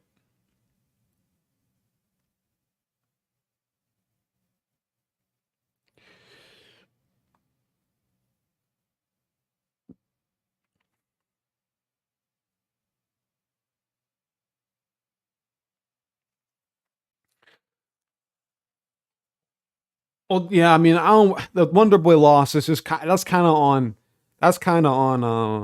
Kevin Holland. I can also see JDM doing some low IQ shit, costing him the fight. Not like the only time he ever did anything low IQ in a fight was when he was against Basil Hafez, when he shot takedowns. That was the only time we saw him do any low IQ shit. On the feet, no. I don't think low IQ fight moves ever go away. That was only in the grappling with the guillotine attempts. Like, you have to shoot takedowns to really get ahead on JDM to make him struggle. And I don't think Kevin Holland will shoot a takedown.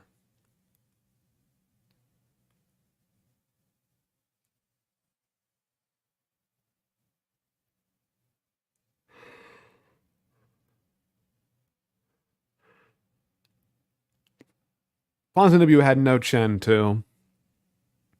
He had no fucking chin, Ponzinibbio.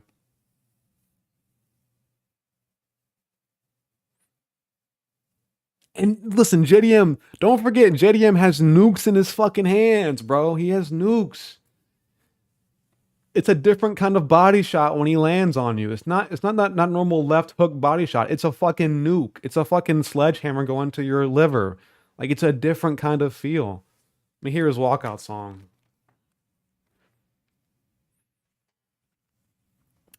First two fights showed low IQ. He shot against Alden when he was rotting at TKO'd for that. A shame thing with his I guess like his first loss. But those were his first two losses, bro. Like, I think you rate people's past too much, right? When I watch fighters, I see who they are now. You know what I mean? Like, in their most recent fights. Not what they were when they first started MMA, when they first started their professional career.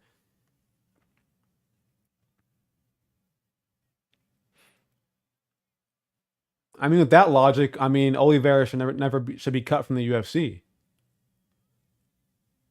He's showing patterns, though, especially in that Hafez fight. But it was takedowns. That's the thing. It's takedowns from JDM.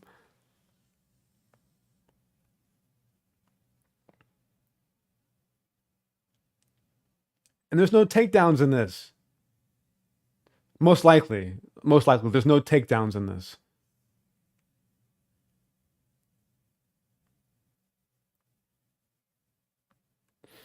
I mean, he does look a bit weird, JDM. Like, I can understand him being a bit low IQ with the way he looks. I can agree with that a little bit. But JDM he's a fucking sick boxer, man. Holland is so badass. He fought 4 times. I like Holland's activity, man. That dude he is always active. Something I really rate about Holland is how active he is.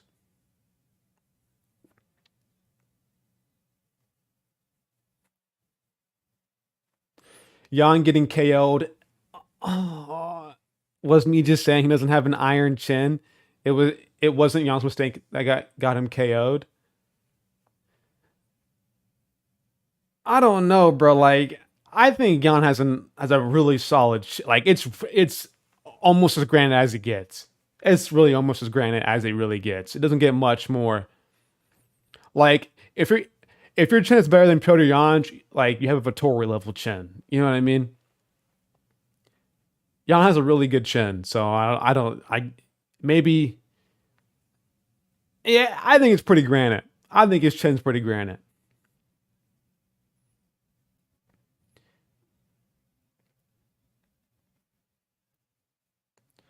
JDM's losses come from his mistakes and nearly costed him that Hafez fight. But then again, bro, like, I can argue that too. Like, his losses come from his mistakes, but then again, you can always kind of fix mistakes. Fighters make mistakes and they fix them. You know what I mean? At least JDM had mistakes early in his career so that he could fix them. You know what I mean? And now that JDM had trouble against Basil Hafez, there's a higher chance he fixes that mistake in his game so that he can keep improving. Honestly, it might be better for you as a fighter to have mistakes in your early fight, your early pro career, so that you know what to fix later on. Instead of being undefeated and like tearing through everybody in the first round and like never having any adversity, and then you get exposed randomly and you're like, oh no, I had this hole in my game my entire career. I just never fixed it because I was winning in the first round every single fight.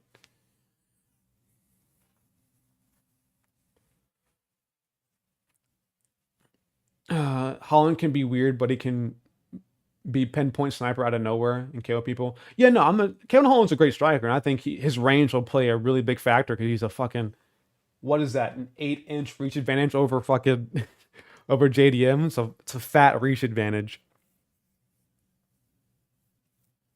And I think he'll tag JDM a few times for sure, but I don't think it'll be enough. JDM has a cut on his not really a cut, but like a scab on his left eye. Like a little bit above his eyebrow.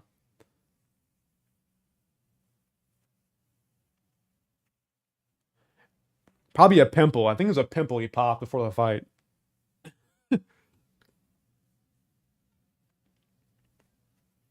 I'm getting butterflies for this. Why am I getting butterflies for this? I didn't get any butterflies for the Strickland versus Adesanya fight, but now I'm getting butterflies for this. This is crazy.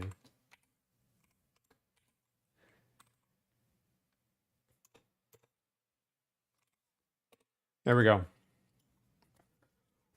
I'm getting nervous for this fight, and I'm not even that hyped for it. Nerves kicking in. I'm getting hyped for it, and I'm not even like I don't know. I'm getting hyped for this fight.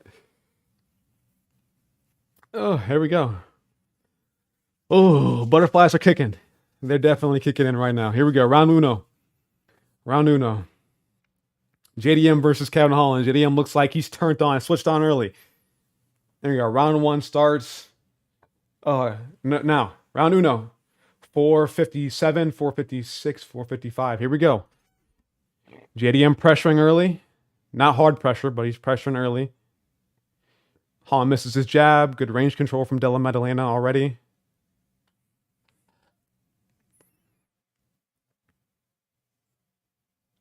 Ooh, JDM's getting close. Those left hooks already.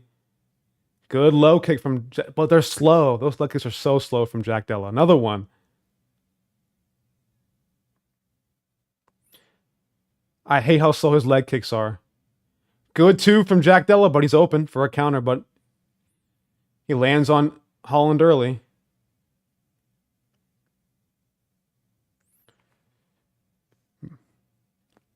They're both being very slow and not putting much into their shots. JDM looks so slow. Is that just me? Good low kick. JDM looks slow as shit. So does Holland. They both look kind of slow. What's going on? Let's give him a second to get into the fight, I guess. Low kick from Holland. They both look super slow. Body shot kind of gets partially blocked. That was on the guard. That too was on the guard of JDM. 330. Those shots missed from JDM. Just not in range. Ooh, they both trade shots in the pocket. Good jab from JDM.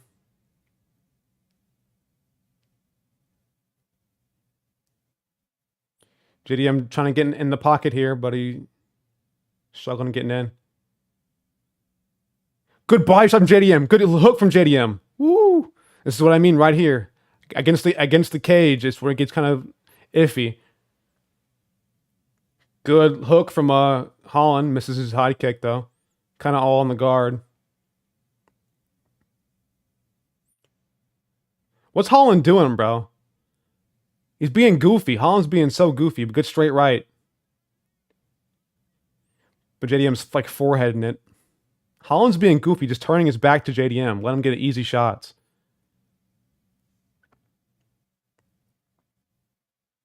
Good inside, good kicks from JDM. Head kick from JDM lands. Okay. Good clinch work from JDM. Good left hook. Good right hook from JDM.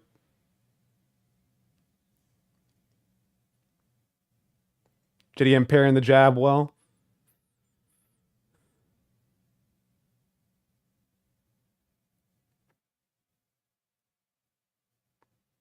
Those hooks are getting close from JDM, man. They're close to land on Holland. Good teep from Holland. Low kicks, but they're nothing behind these low kicks from Holland. Good body shot, but good right hook from Holland, though. Caught JDM slacking.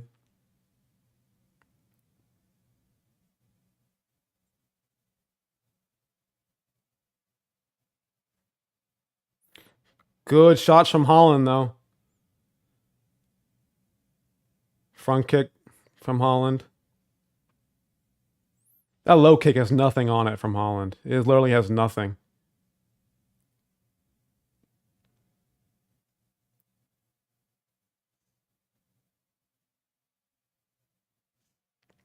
Good front kick from Holland.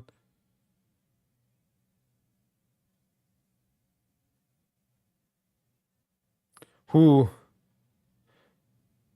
Good body shot from JDM and a good shot upstairs. Parrying away the jab. All those shots were blocked by JDM. He checks that low kick as well. He kicks the butt of Holland. Good body shot from JDM. That was nice.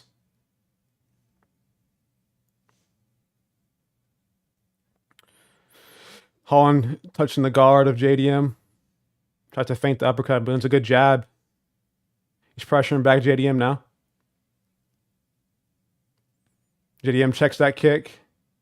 Front kick lands in the guard. Body shots barely missed from JDM. Good too. Oh, that was slick by JDM. He went low with the jab, then went up high with the hook.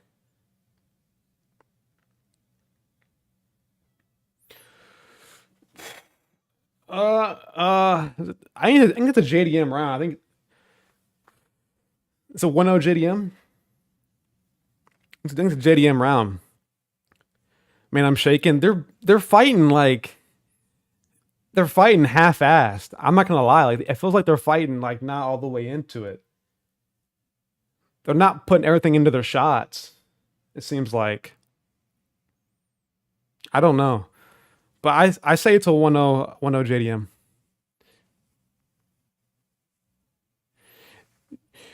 JDM round, JDM stone-faced, but he's starting to mouth breathe a little. I mean, look at his nose. Like, he has to be a natural mouth breather. Let's keep it real.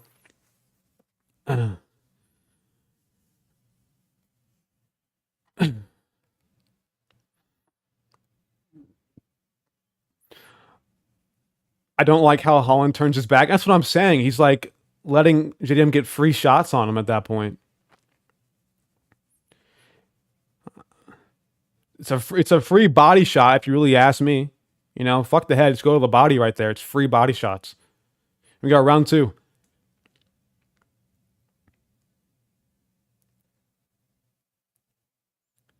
Jab to the body from JDM. All those shots get parried away from JDM back.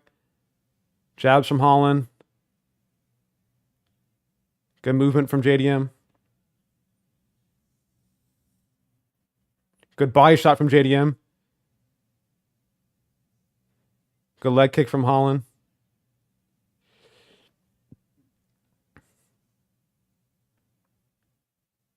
Good left hook from JDM. Good right hand from Holland, though. That was flush.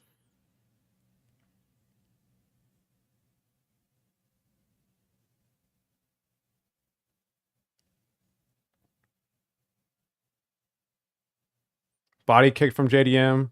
One back from Holland. Side kick from Holland. Good left hook from JDM. But Holland's fine, though. It was kind of partially blocked.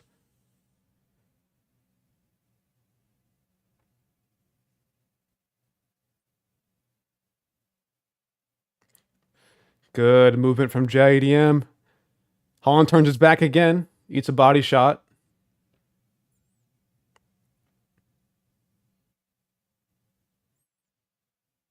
Good overhand right from JDM. It's so weird. JDM is on the strike count. Good right hand, Bill, from Holland. That was a flush right hand. Why is the crowd being dead? That was a flush right hand. Oh, shit. My camera died. Please don't be a KO. Please don't be a KO. Okay. 310, 309. Why is the crowd dead, man? This is a good fight. Why is the crowd dead? Good leg kick from JDM, but good right hand from Holland. Low key, it's kind of a Holland round somewhat. Good right hand but good counter shot from Holland. Good right hook from JDM.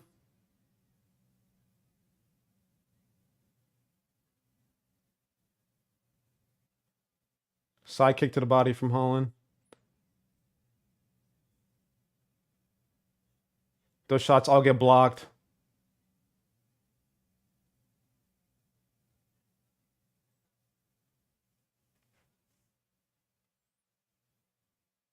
Good right hand from Holland.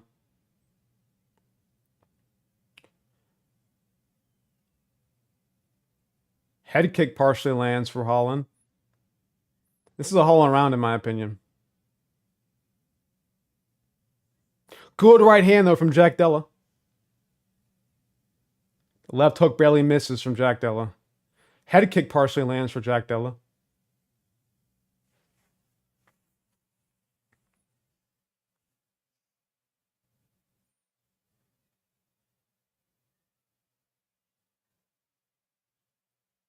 Ooh, good movement from Jack Della. It's at the clock, too. Good left hook from JDM. Good movement from JDM. Ooh, left hook kind of lands from JDM, somewhat. Good leg kick from JDM. Good body shot, right hook combination from JDM. That was slick. That was a slick combination from JDM. Slick combination. It comes...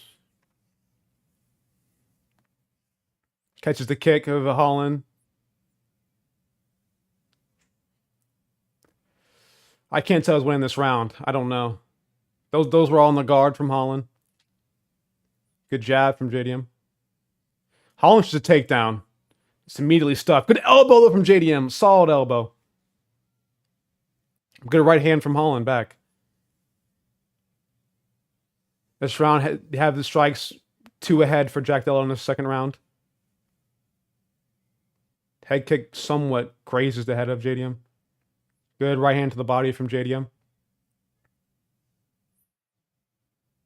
JDM 2-1 favorite almost right now.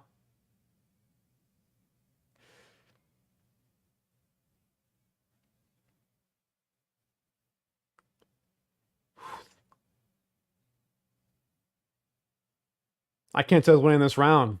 It's a tough round. It's a swing round. This is a swing round for sure. Body kick, though.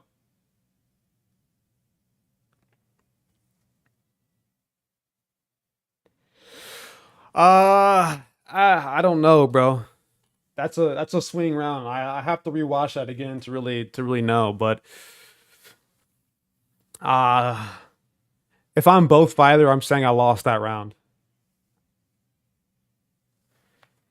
I don't know. I can't tell who won that round. I have to rewatch that one. JDM flapping gums with Holland is unexpected but pleasant. Talk some shit, land a good combination afterwards. Really slick combination. JDM is fading. Not that much. But he is getting a bit less active. But he's not really gassing, I would say. He's fading a tad bit. I mean, they're being pretty active, I'm not going to lie. Like, both these guys are not putting on a slow pace at all.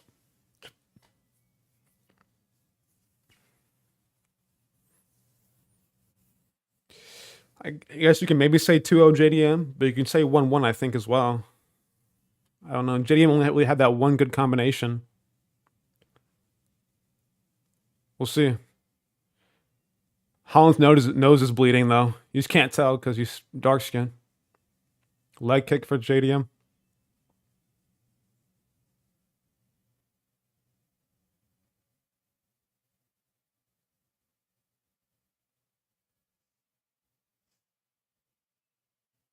Hey, round 3, 438, 437, 436, 435. Front kicks from Holland early. Good movement from JDM. Head movement. Good right hand, though, from JDM. That was flush. Good combination from JDM. Good low kick from JDM. Blocks the shots of Holland. Good jab from JDM. Holland has a chin on him, though, bro. I'll be honest with you. Holland has a solid chin.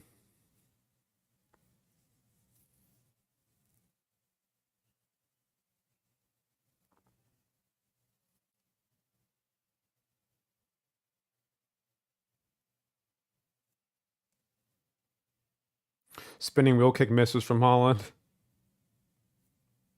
Right hook gets partially blocked from Holland. Good hard body kick from JDM.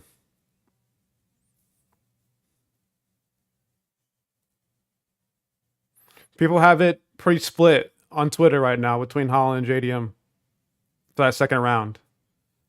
They have it scored pretty. Good elbow, though, from Holland. That was kind of a weird elbow, but he landed it. He got tagged as well.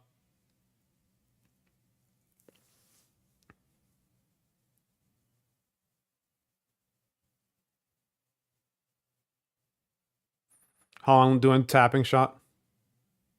Good right hand from body shot from JDM. Holland misses his return shots.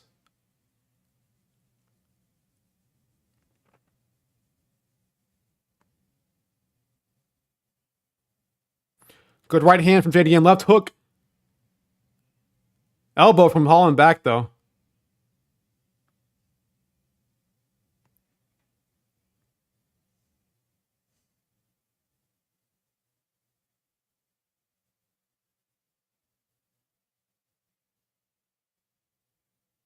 Why is the crowd booing? This is a good fight. Good right hand to the body from JDM. This is a good fight. Why is the crowd booing?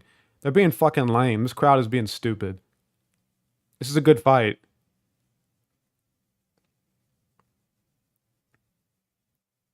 Sorry, nobody's getting rocked. This is a great fight. Technical.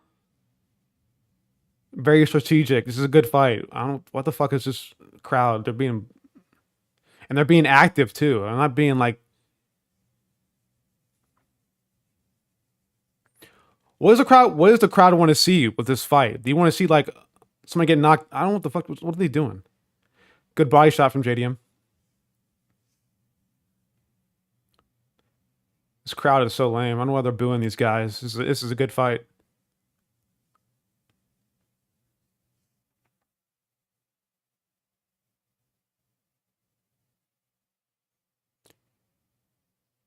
Good combination from Holland.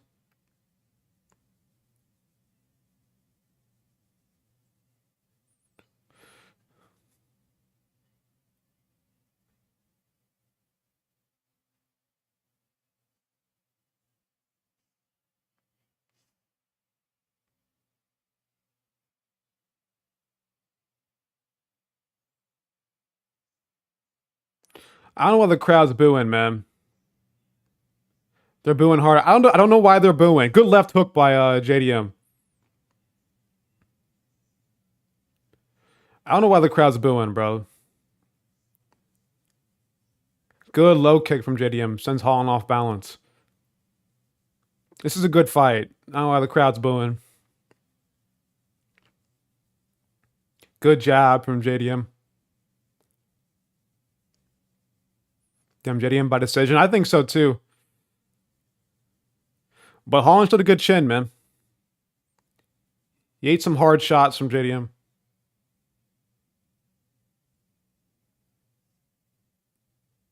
Good shots from JDM in tight.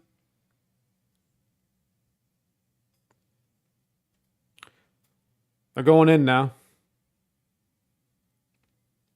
Good elbows in tight from JDM. This is his round 9 after that. Good right hand at the end of the round from JDM.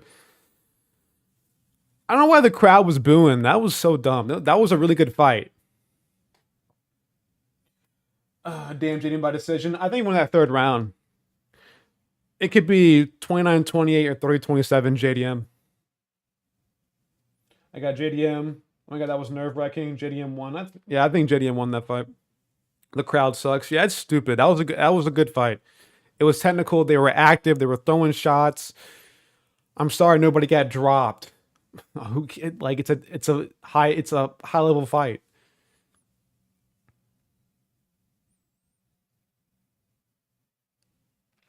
It's a fucking high level fight, bro. Like whatever. I don't know. Book it. JDM versus No Magny if you want to see a KO. Let's do that. Some Yeah, I don't know. It's a good fight, bro. And the crowd was tripping.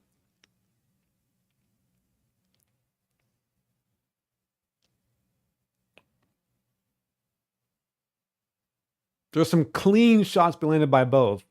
Like Holland landed a few like straight right hands that'll like spun JDM's head back. You know, like there were some great hard shots being landed. I know the crowd was booing. They're being spoiled, I guess. Sorry, nobody's Mexican. You know? It's a great fight. Good win for JDM.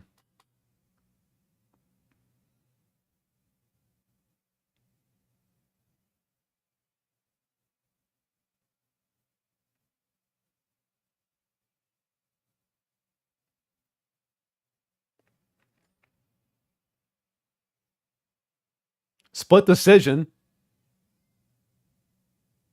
Split decision.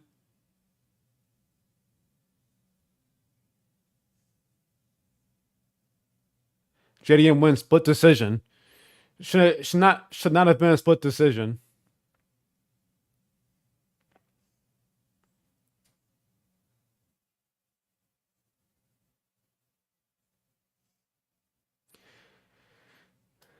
JDM split decision. Merchant now. It shouldn't have been a split decision, but all right.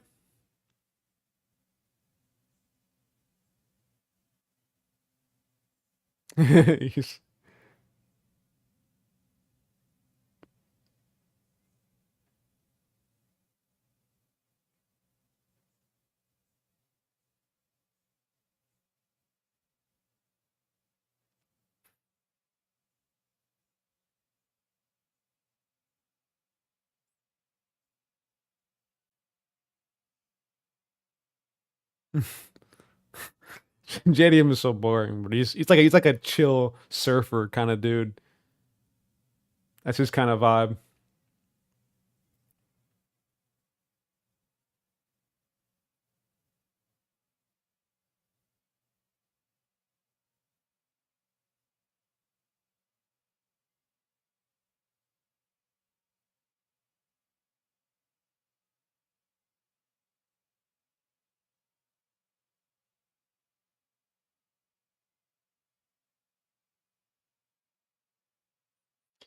Win from JDM. That should have been unanimous. Yeah, I think so too. I like how JDM could care less about the crowd with that mentality. He'll go far. He's I don't know. I don't think he understands. I think he just has like a very simple personality. It's like a surfer personality. Just Nate Diaz as time. Dude, how far am I behind, bro? I shouldn't be that. Okay, now I'm live. Okay, now I'm live. How far was I behind, bro? Here comes the main event. Damn, I'm gonna get out of here early, man. I was gonna get out of here like 1:30, but I'm gonna get out of here a little bit before 1.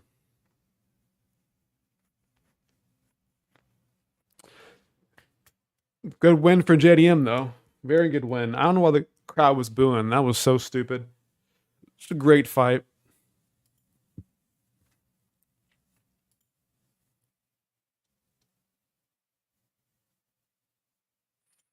See what people are saying on the internet on Tapology.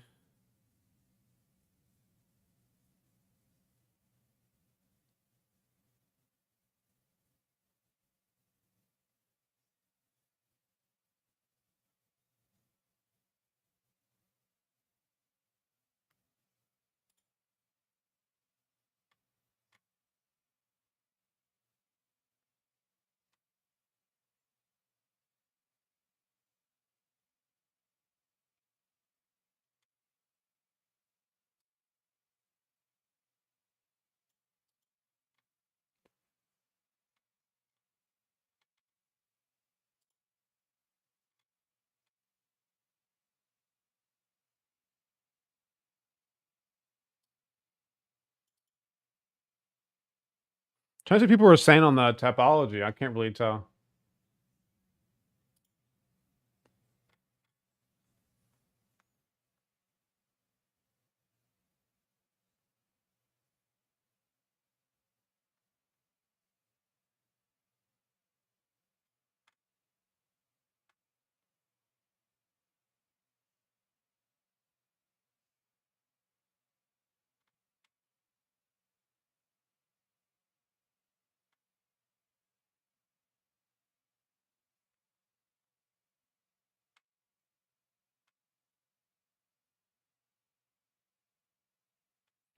I thought it was a fun fight, bro. I don't know why people were tripping about that. I'll read some of the comments to you. My bad, I got zoned out. Not a banger. Neither really pushed the issue. I mean, none of them were really like going like throwing haymakers, but they were landing. Both of them were landing, bro. They paced themselves for a 3-round fight. That's what happened. These guys put on a good pace so they wouldn't gas out for a 3-round fight. So they didn't put everything they had into a single shot. Dude, I hate this shit, man. People get so uptight about a fight not being a fucking banger, where people are getting dropped and rocked and hurt. Like, shit happens, bro. But a good pace and landing good shots can be an exciting fight as well.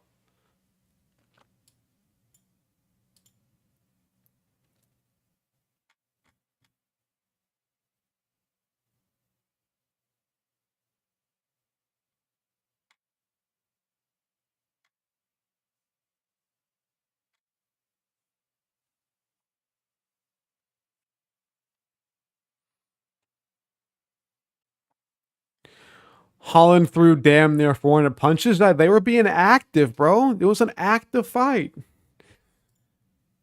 They just weren't throwing haymakers, but they were landing good shots on each other. It was a fun fight to watch. I enjoyed my time watching that fight. Not because I'm a JDM and Holland fan, because it was a fun fight to watch. Simple as that. People are being dumb. People want to see absolute fucking wars where people are getting dropped and rocked and doing the chicken dance all over the place, bro. But can't appreciate a nice, solid, good output fight where both guys are landing and it's very competitive. Bunch of casuals in the crowd. Casuals on Tapology too, bro. People are saying that was boring, that was lame. I mean, everybody thinks JDM won, so that's a good thing. So nobody's dumb. No one's absolutely like, needs to be put in jail. But people are calling it boring, which is dumb to me. So boring to me.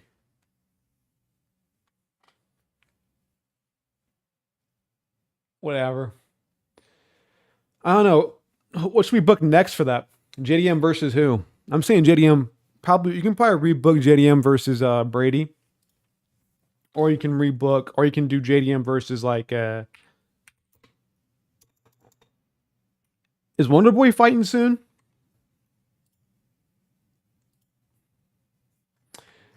Is Wonder Boy booked yet? Or yeah, the Neil one, JDM versus Jeff Neal. I wouldn't mind that at all either. What's Jeff Neal ranked? Like number 9th? Is that what he ranked? Is that what he's ranked?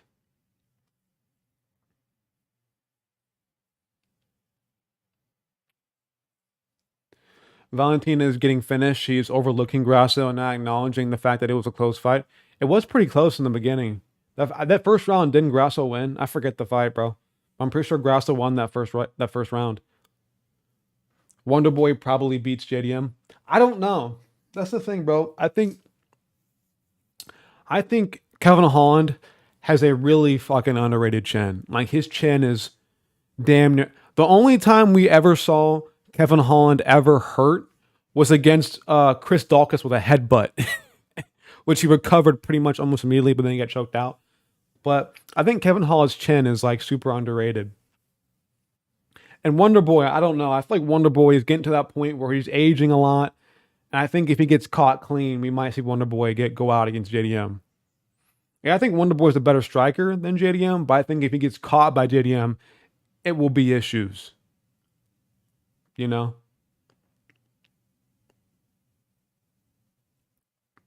I don't see Wonder Boy putting on JDM. I can just see him like doing tapping leg kicks or whatever. And like outpointing him. But if I'm worried about him getting caught.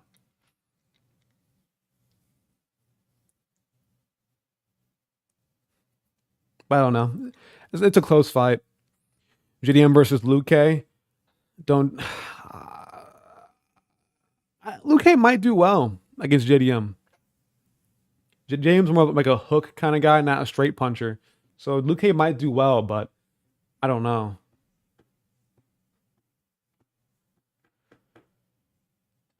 Wonder Boy should probably retire before he gets chinned 6 times in a row. He says he's going for the one more title run. That's fair. He might as well go for one more title run. But he's not going to be able to get there because he'll have to fight a grappler at some point. You know what I mean? There's no way Wonder Boy gets a. There's no way the UFC is willing to just go ahead and just give Wonder Boy easy matchups.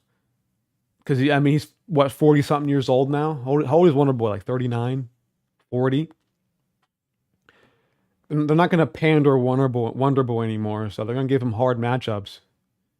They might give him a fun fight, but if he wants that title, he's going to have to fight a grappler at some point. He's going to have to fight a Kamaru Usman. He's going to have to fight somebody. He's going to have to fight a Bilal Muhammad again. You know, he lost to him. He's going to have to fight at least one grappler if he wants that title shot.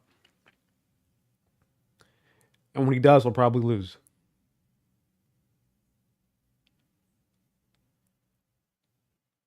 Here comes Grasso. Even Leon Edwards, yeah, I think so too. I think Leon would outgrapple Wonder Boy.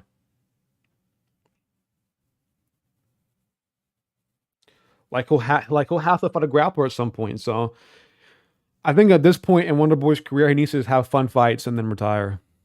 You know, just do like fun striking matchups and then retire.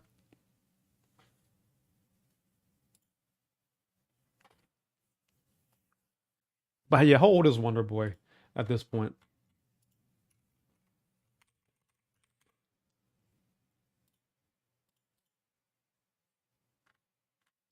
He is, yeah, he's exactly 40 years old.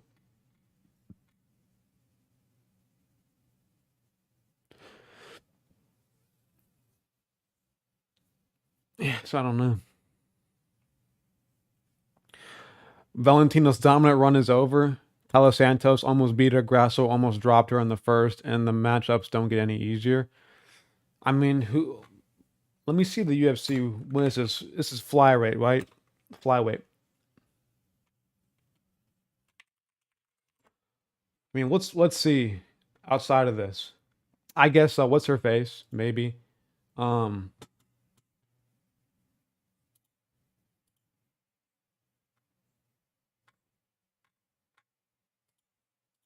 that's crazy that they have. Never mind. Yeah, I guess you're right. I guess you're right, Cranium, because Blanchfield, Fiorot are the two next ones up. So this might be it for her, for Shevchenko.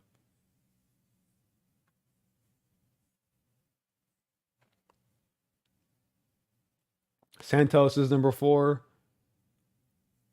So I mean, yeah. Dude, flyweight. I'm not gonna lie, bro. Flyweight is looking pretty weak. Pretty weak.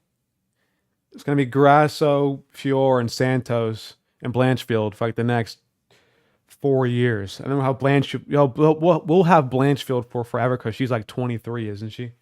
How old is Blanchfield? She's like super young. We're gonna have her for fucking years, just doing boring decisions.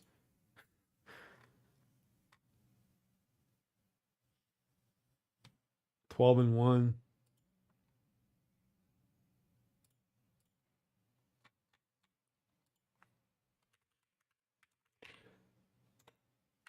Blanchfield is 24. We're gonna have her for a fucking fat minute, bro. Just doing boring decisions. Oh my god. I was paid for a first round KO from Alexa Grasso here. First round KO. Or from Shevchenko. I don't care. Either way, I'm fine with. But more so Grasso, so she'll be a star for the Mexican people, I guess. Yeah, and Shevchenko's getting kind of old, man. You can see it in her face. Valentina Resort just standing still on the back foot against Grasso, only throwing single strikes in the fourth against Grasso. I can see her aging right now, Shevchenko. She's aging a bit. You can see it in her face, kind of bad.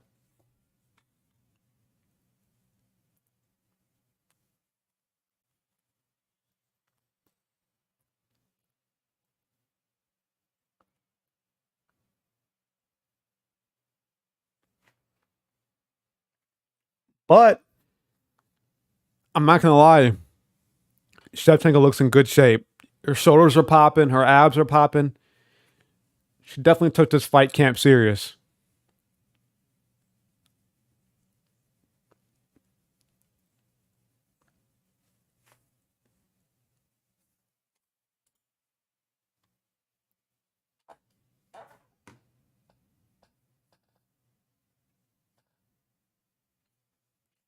They're announcing Shevchenko right now.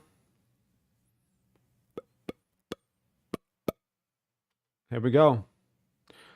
Now they're announcing Grasso. I'm glad this is for free, man. I'm so glad this is for free. I'm down to pay $80 to watch this.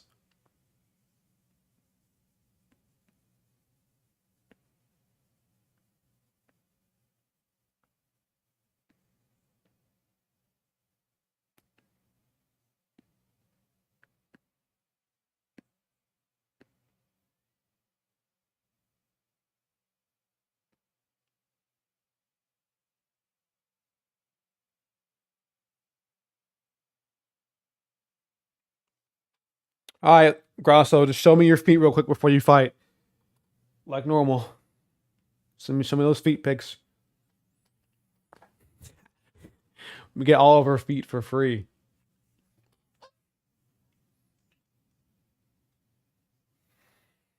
Look at those feet from Grasso. We get all of our feet.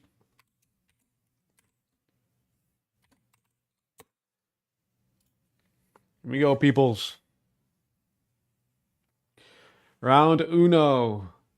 Grasso versus Shevchenko is happening right now.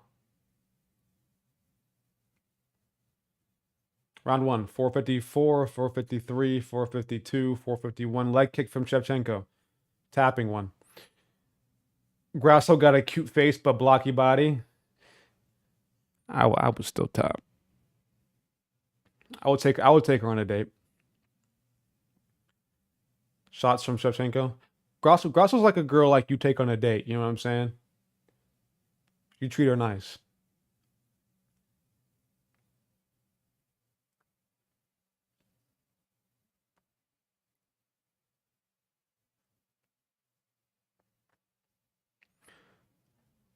Left hand from Shevchenko, partially blocked. 1-2 misses from Grasso. Good left hand counter from Shevchenko.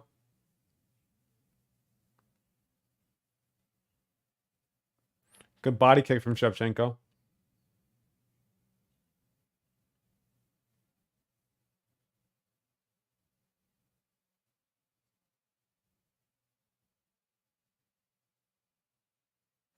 Shots missed from Grasso.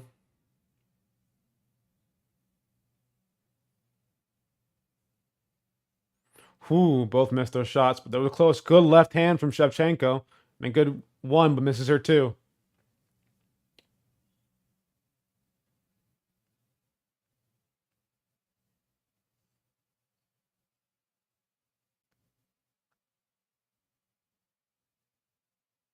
Good left hand from Shevchenko. I think the white, good left hand again from Shevchenko, but misses her three. Clinch up for a second. Good left hook, but Shevchenko answers.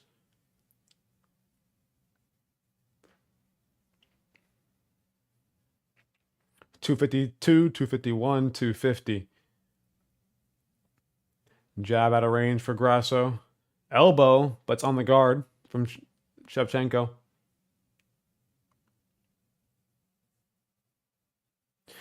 Valentina is also small for flyweight. She's about, I think she's mid-size. I wouldn't call her small. She isn't huge for flyweight, I agree. Shevchenko should take down. They clinch up. It's stuffed. Elbow on the break from Shevchenko.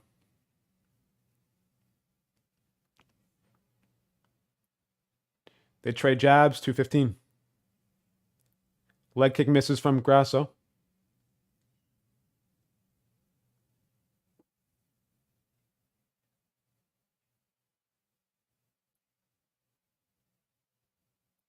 Good 1-2 from Shevchenko around the guard.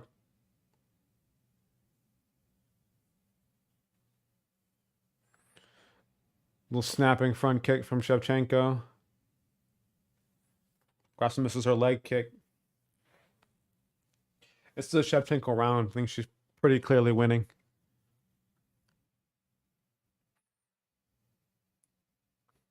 Listen, bro. If the crowd doesn't boo this fight, but they boo JDM versus Holland, I'm gonna be pissed. They both missed their combinations. Sorry, I'm stumbling my words. The clinch up.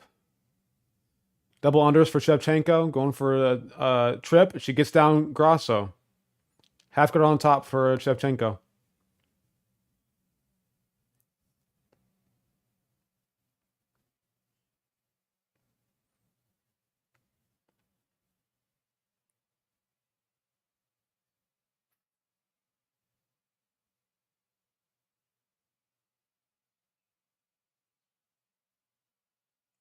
Full mount for Shevchenko. Full mount for Shevchenko. She's going for the rear naked choke. Nope. She bailed. She bailed off the back. Shevchenko did. Why did she bail off the back? They're back to their feet now. They're clinching up again. Why did she bail off the back? That was so weird from Shevchenko.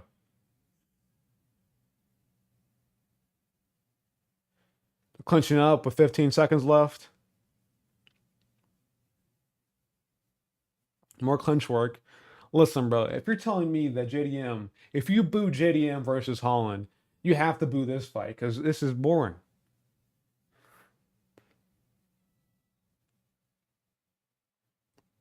I guess we'll know Shevchenko, but whatever, I guess.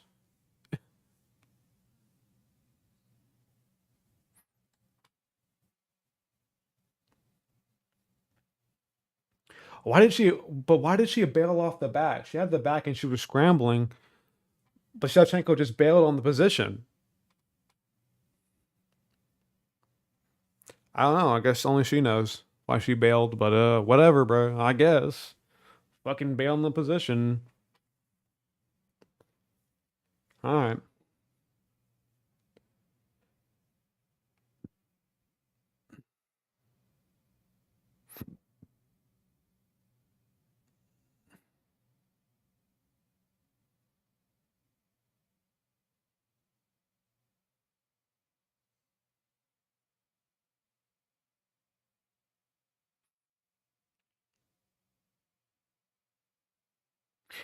JDM and Holland threw 600 strikes between each other. It was a nice fight, bro. They were active, throwing strikes, man. Landing good shots on each other. But so far, it's been a pitter patter at range, then a little bit of grappling. Round 2, 443, 442, 441, 440.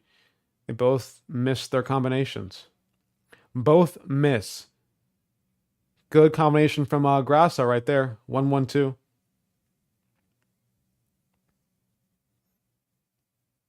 They clinch up again. Going for the trip here. Shevchenko is. Nope. Nope. They break on the clinch now. 4:15.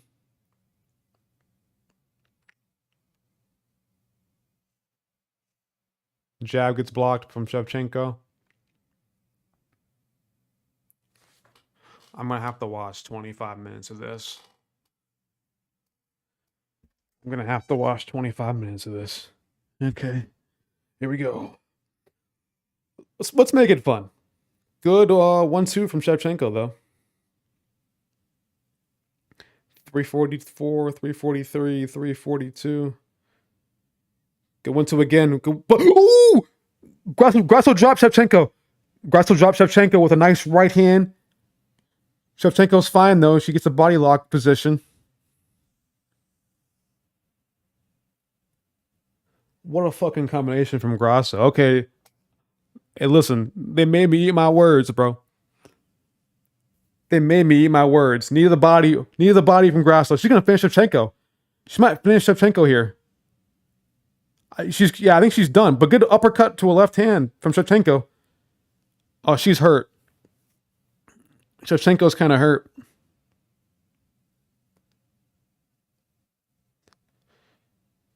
Good double leg from Shevchenko, though. No, she's okay. But she got dropped bad. She got dropped really bad.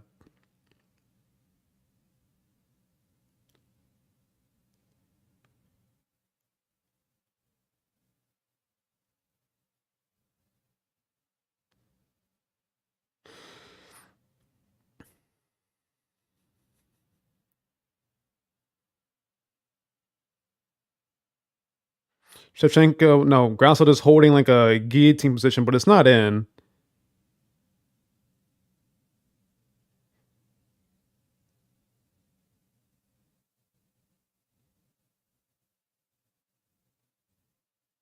Yeah, dropped her. What did I say? Shevchenko's getting chinned. She is getting older now, man. She's on top right now, getting this round back for herself. No, she'll still lose it, but she's at least like recovering.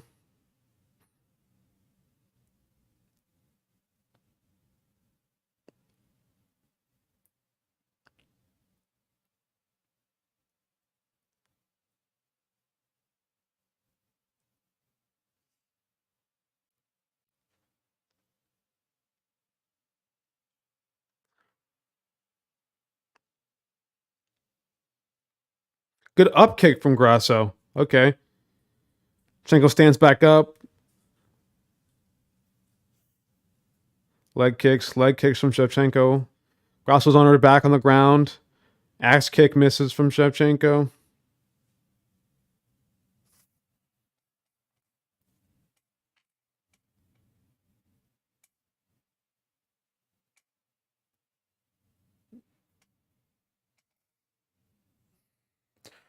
Grasso's still on her back now. What is she doing?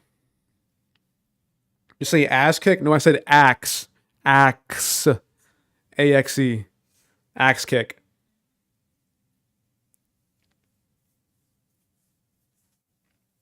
Axe. It's kind of hard to say.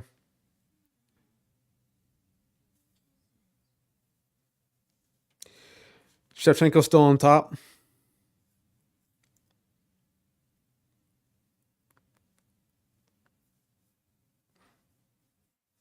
Still a Grasso around.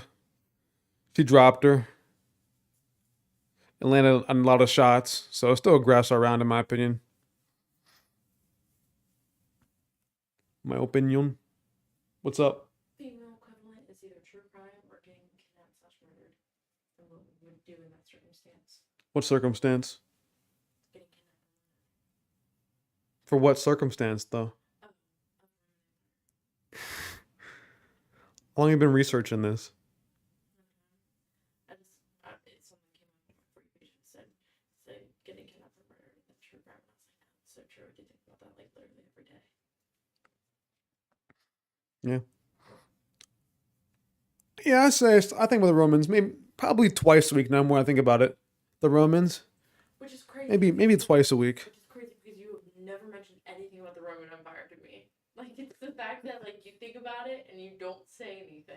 It's You're just sitting there thinking. You're like, yeah, but it just pops. It just comes and goes. somebody was saying it's because men like envision war a lot more than like women, so that's why they kind Like of, if I hear anything about war, the Romans are going through my brain at least once. I think the only thing I think about the Roman Empire ever, the only thing I even know about the Roman Empire is like the way that they would like execute people, or like the way that they played games. Like people would literally kill each other. You can go round 3. Sorry. What were those called again?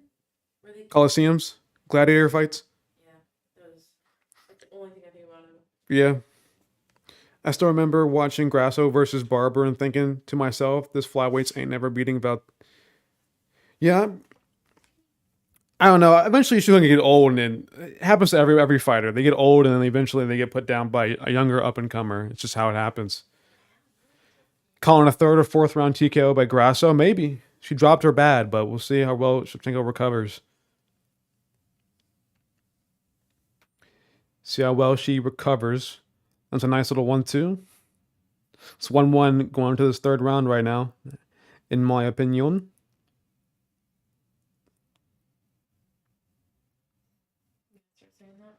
Good left hand from Shevchenko. So this is the last fight. This is the last fight. Yeah, it's the last fight. Huh? Yeah, it's championship fight. What? Usually, but it's for women today.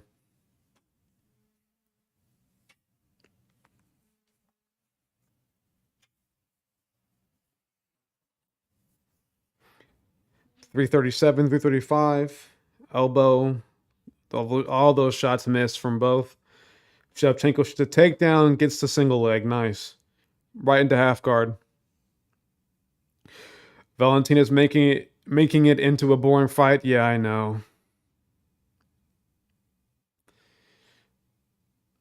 She's pretty much just grappling, which this is how she has to win. But good scramble from Grasso here. Guillotine attempt from Shevchenko. She has full mounted guillotine. Shevchenko does. Mounted guillotine. It's a deep guillotine. This is a deep guillotine. She's going to have to tap here. She's going to have to tap here. Or she's going to go out. She's going to have to. She's going to. Oh, no, she defends well. This is a tight guillotine. Is she going to go out here? She might be out here, maybe. No, she's fine. She's fine. This is a deep mounted guillotine for Shevchenko. I think Grasso's fine here. I think she has air. She's breathing. She's fine. She's fine. She's fine. Grasso's fine. I can see her breathing well. She has enough space to breathe.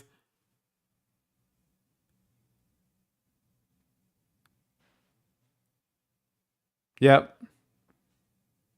But still full mount for Shevchenko. She can go for a rear naked choke here, and she needs to be careful. Body lock. Body lock for Shevchenko.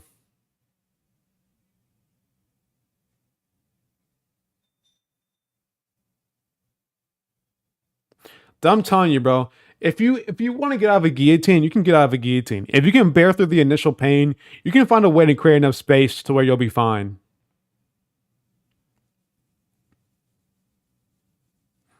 Listen, I think, in my opinion, the guillotine is a tough enough choke. Are you tough enough to figure out a way to get out of it?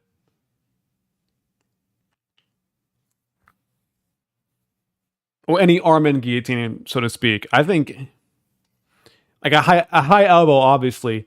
If you have a high elbow, you're probably gonna go out cold, but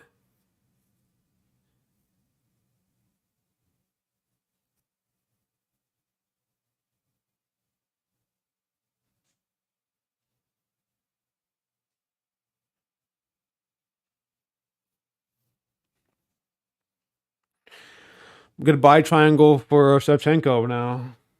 Gonna be sitting here with the body triangle for the rest of this round.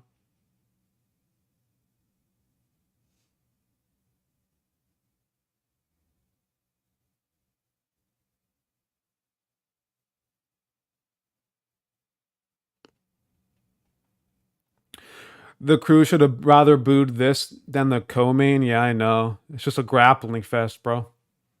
It's backpack. But that mounted guillotine was close, you know.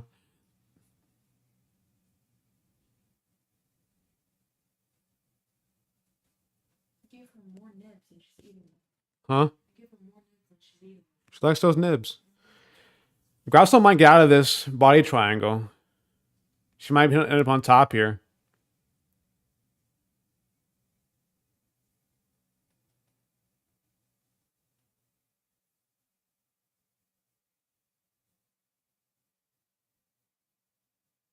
Armbar, but it's the end of the round.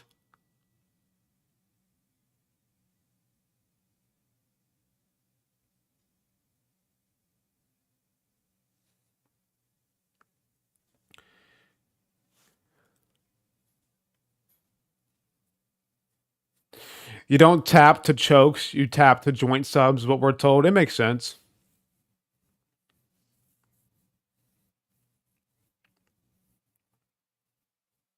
Because, I mean, if you're caught in an arm bar, you don't want your arm broken because now you're out for forever. If you get put in a knee bar, you don't want your ACL torn out because now you have issues when you're old. You know what I mean? Because now your ACL is destroyed and now you're going to have to get a bunch of surgery and type shit. If you get choked out with the rear naked, you're fine. You wake back up a second later, and then you're going about your day. You know what I mean?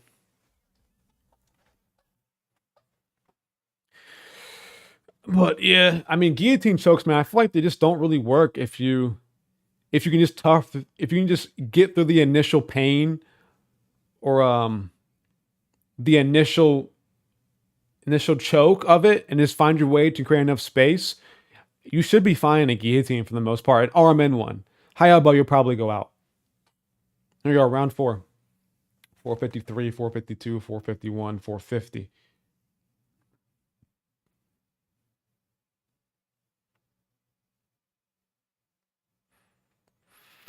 The commentary's scoring the fight already, guys. Oh my god. Even though I think it's a pretty clear 2-1.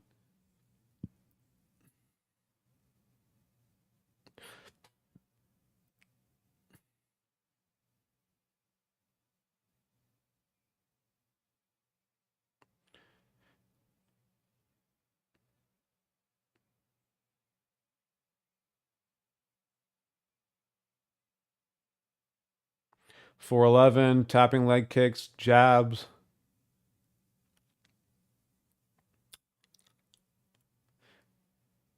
Jabs. Jabs. Jabs. From Shevchenko.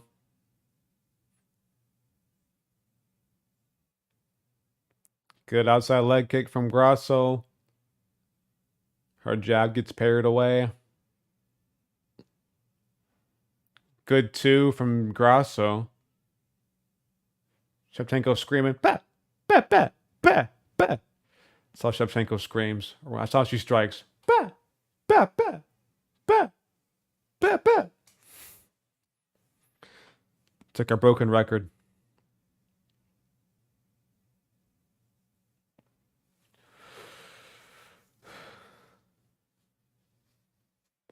Good right hand from Shevchenko.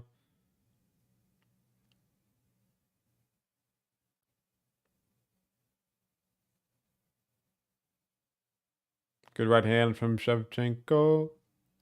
Goes for a takedown. Good sprawl from Grasso. Good knee to the head from Grasso. Knees to the head from Grasso. Knees. She's down though, isn't she?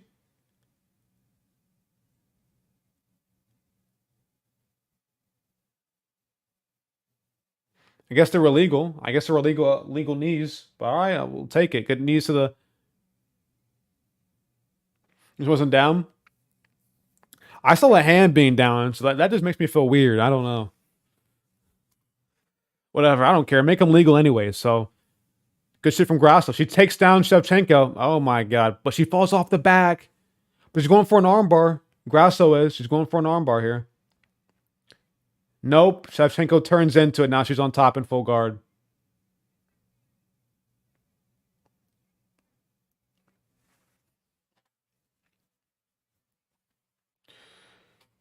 Sterling would have been proud. Yeah. Grasso stands back up. 156, 155, 154. I don't mind it, bro. I'm Grasso. I mean, make them legal. Fuck that Aljo shit. Near as much as you want. Good elbow though from Shevchenko, and it cut open Grasso.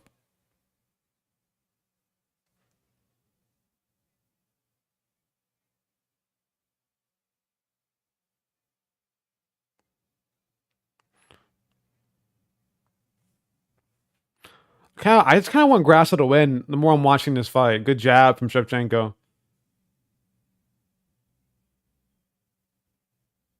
Crowd is cheering Grasso, but no hype for Holland or JDM because guess what? They're not Mexican.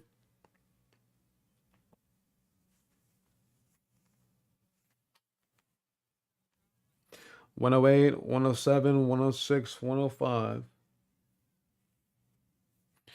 So I want Grasso to win too. I just like having a little bit of like freshness, you know? It's just kind of, I know, I'm kind of watching. I'm kind of done with Shevchenko. If I'm being honest with you, I'm tired of watching her. Good right hand from Shevchenko. Kind of wobbled Grasso for a second, but she's all right. She got that Mexican chin. She don't get rocked or wobbled at all. She just eats shots. Didn't even care before the fight though. Yeah, I guess as I'm watching this fight, I want Grasso to win more and more. And again, and Shevchenko trips down Grasso.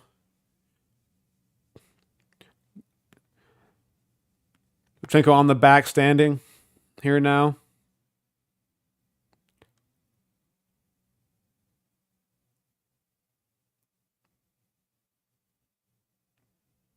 Grammy roll for Grasso, going for the knee bar, heel hook. Heel hooks in for Grasso here with 1 second left, and that's the round.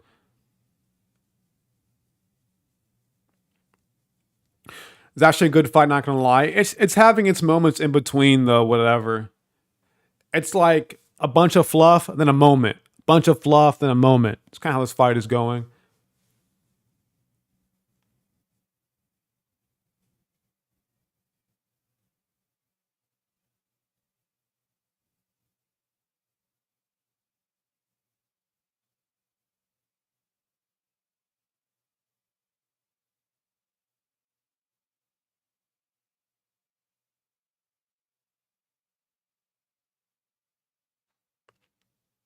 It's a decent fight though, Atomic. Just too much of nothing in between the good moments.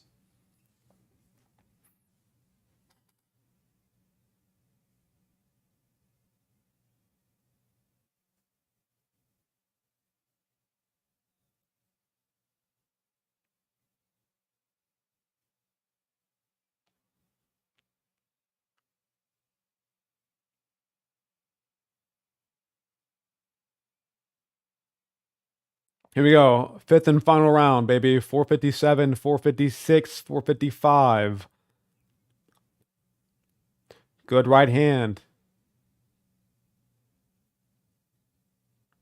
Again, the commentary calling it 2-2 right now. I don't know.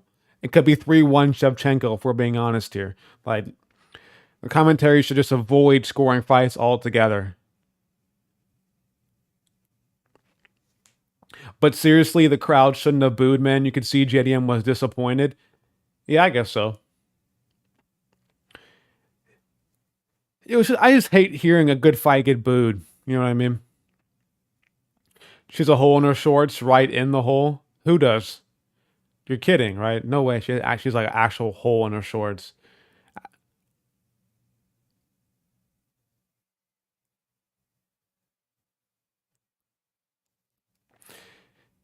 Twitter has it 2-2 for the most part.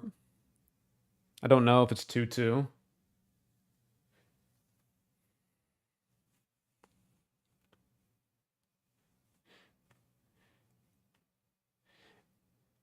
DC was saying last week 3-1 Adesanya. I'm glad I don't hear the commentary, bro. No, 3-1 Adesanya. Dude, at worst, I had a 2-1 Adesanya. At worst, I had a 2-1 Adesanya. I had him winning second and third round, but never 3-1. No way. But then I rewatched it and I'm like, nah, I should have won the second round. Or sorry, that third round. Leg kicks from Grasso.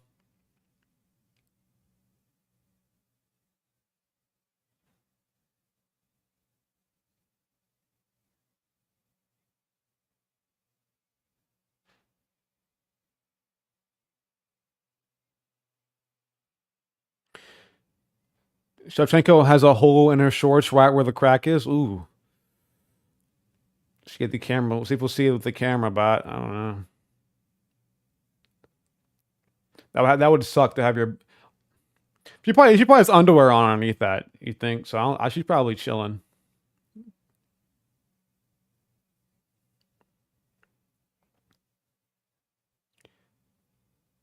Combinations from Shevchenko. 220, 227, 226. Grasso shoots a takedown.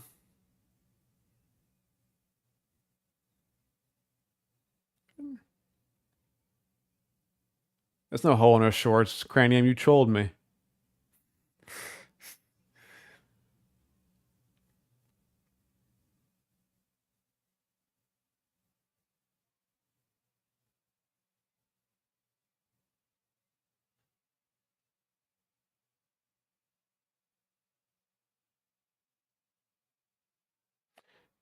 I can't tell who's winning this last round.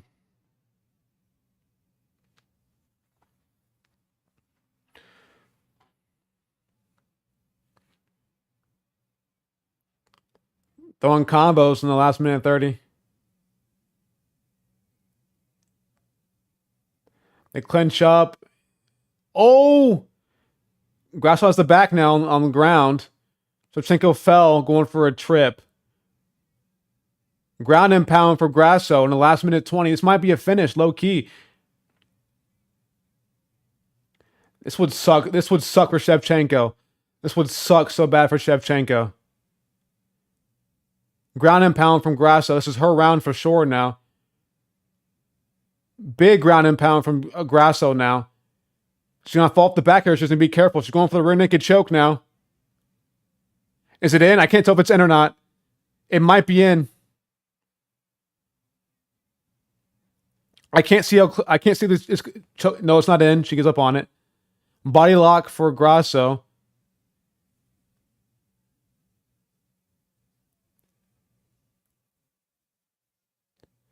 Herb Dean Young, watch the back of the head.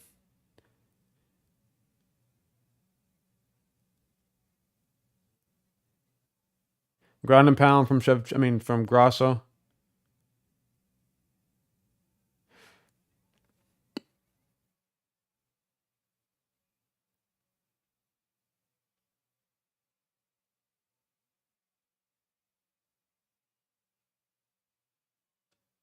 Oh, my camera died.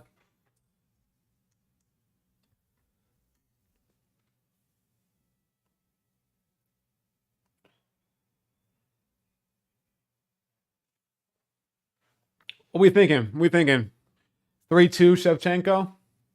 Grasso 3-2. Who won the fourth round? It's 3-2 somebody's way. I don't care who, honestly. But I don't know. I mean, Shevchenko did have control time and or top control in that fourth round, so I don't know. 3-2 Grasso.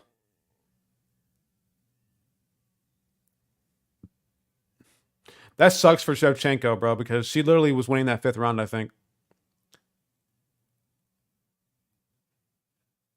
Oh, you're right. There is a hole in her shorts. Cranium. I just saw it with that takedown.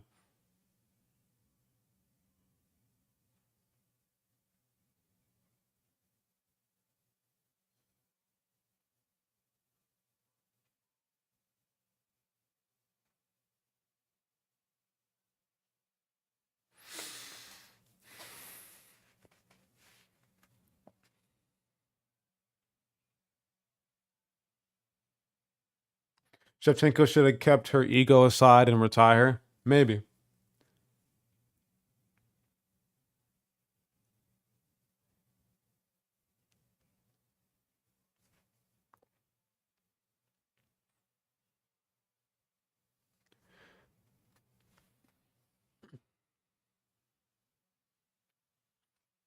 I don't know. It might be 3-2 Shevchenko in that fourth round. I have to rewatch that fourth round to see who won.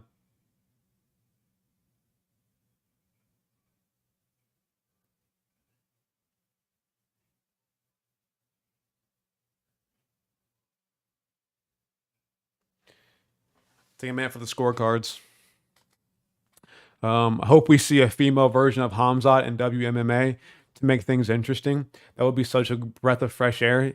Somebody super dominant, killing everybody in the first round. That would be sick. Ain't no Muslim female entering MMA, so yeah, it is true. They're not allowed.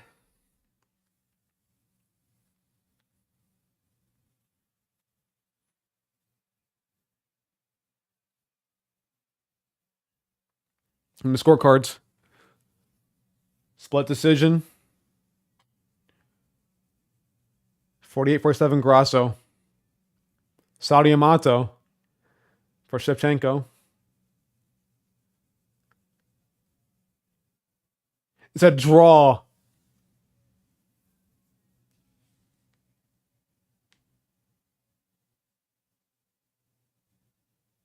It's a split draw.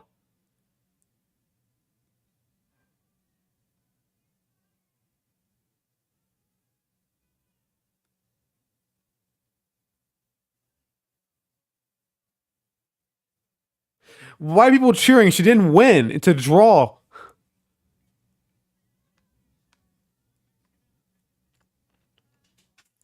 They're acting as if she won. It's a draw. It's a draw, bro. You didn't win, Grasso. It's a draw. Which was an overtime round in UFC. I'm confused why it's a draw. What round was a 10-8? That's what I'm confused about. Like, what round makes it a draw? Glad Valentina didn't win. I'm confused how it's a draw, though.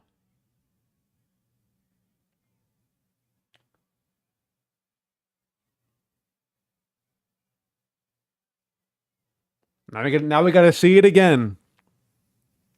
I guess we can book Blanchfield versus Fiorot.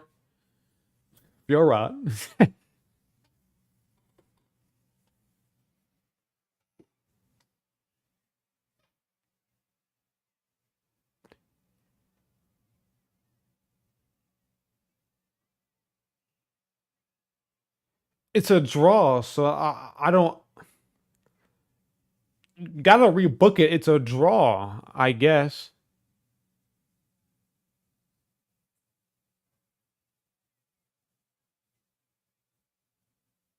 Like, what do you do?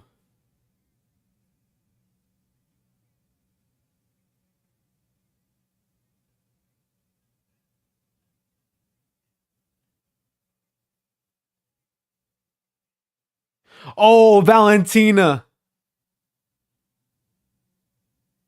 Oh, Valentina. Oh no.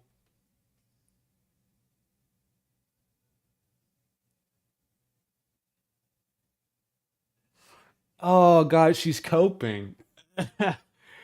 Valentina is a coper. Oh my god, she's a bad coper.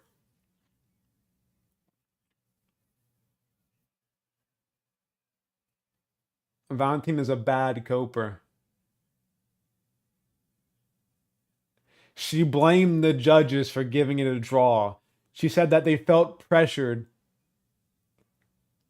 They felt pressured because it was Mexican Independence Day. Valentina a sore loser? Yeah. Okay, here's the scorecards, guys. Here's the scorecards. Here's the scorecards.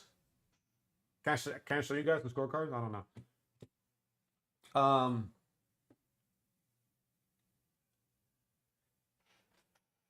Mike Bell.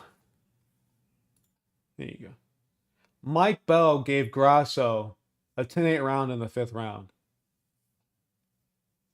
This is scorecards, guys.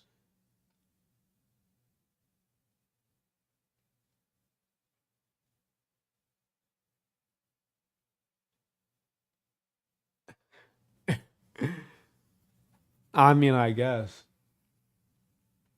Valentina, a sore loser. Valentina did the same thing she criticized Nunes for doing, grappling. Yeah. Valentina been kind of annoying lately.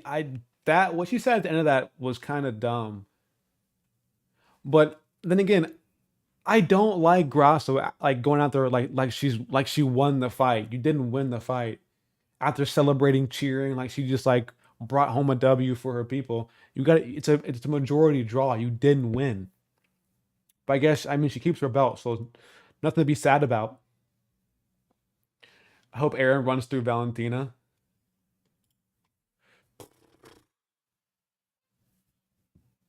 I don't know. But I guess you rebook it. I don't know. I don't know, bro.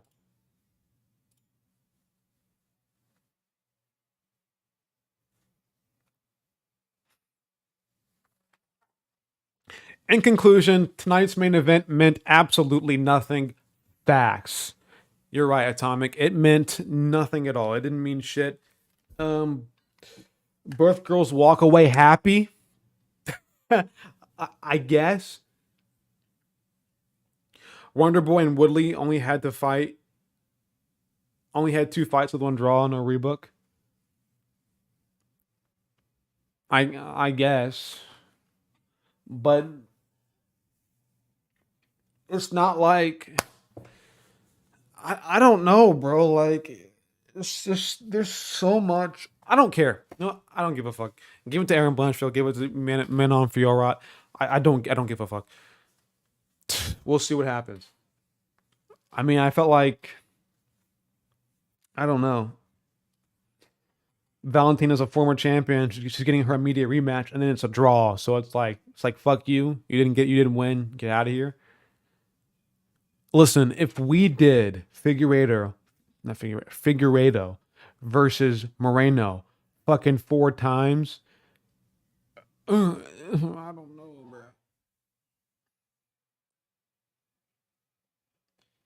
But I'm not gonna lie, bro. This was kind of rigged.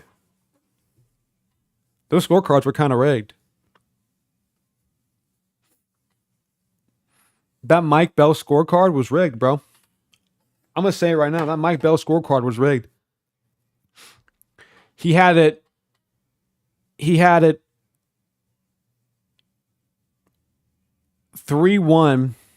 No. He had Shevchenko winning 3-1 or 3-1, 3-2.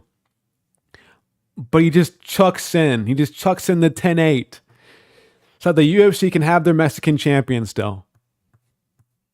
That shit was rigged, bro. That shit was rigged. But I'm gonna get my ass out of here, guys. I'm gonna go ahead and spend some time with my girlfriend. She's been wanting to hang out with me today, so I'm gonna go spend some time with her. Thank you guys for staying up with me. Whatever. What's up, Splash? How you doing, man? Next week we got Fiziev versus Gamrot. That was crazy. It was a decent fight, decent scrap. KO incoming. Tyler beats Valentina. 10-8 is crazy. I'm calling it right now. It was a rigged scorecard. The last judge had Valentina winning the fight. He was like, "Wait, I can't have this." So he went ahead and just put a 10-8 in there to make it a draw. 10-8 is crazy. No crazy visuals. This stream.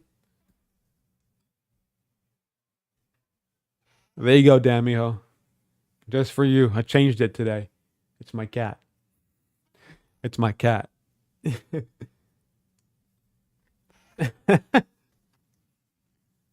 Gamrot versus Fiziev will look like Marab versus Jan. Probably, yeah. Probably. But good stream, though. Thank you guys for coming through. Yeah, how many views did we get to this stream? It's showing me 245 views. So we're chilling. But go and get my ass out of here. I'll post a video probably tomorrow. I don't think I want to do a recap of this shit. Because this was kind of, I don't know. I might do a recap of the JDM Holland one, but it won't get any views. So we'll see. But I'm out of here, guys. Appreciate y'all so much. Peace.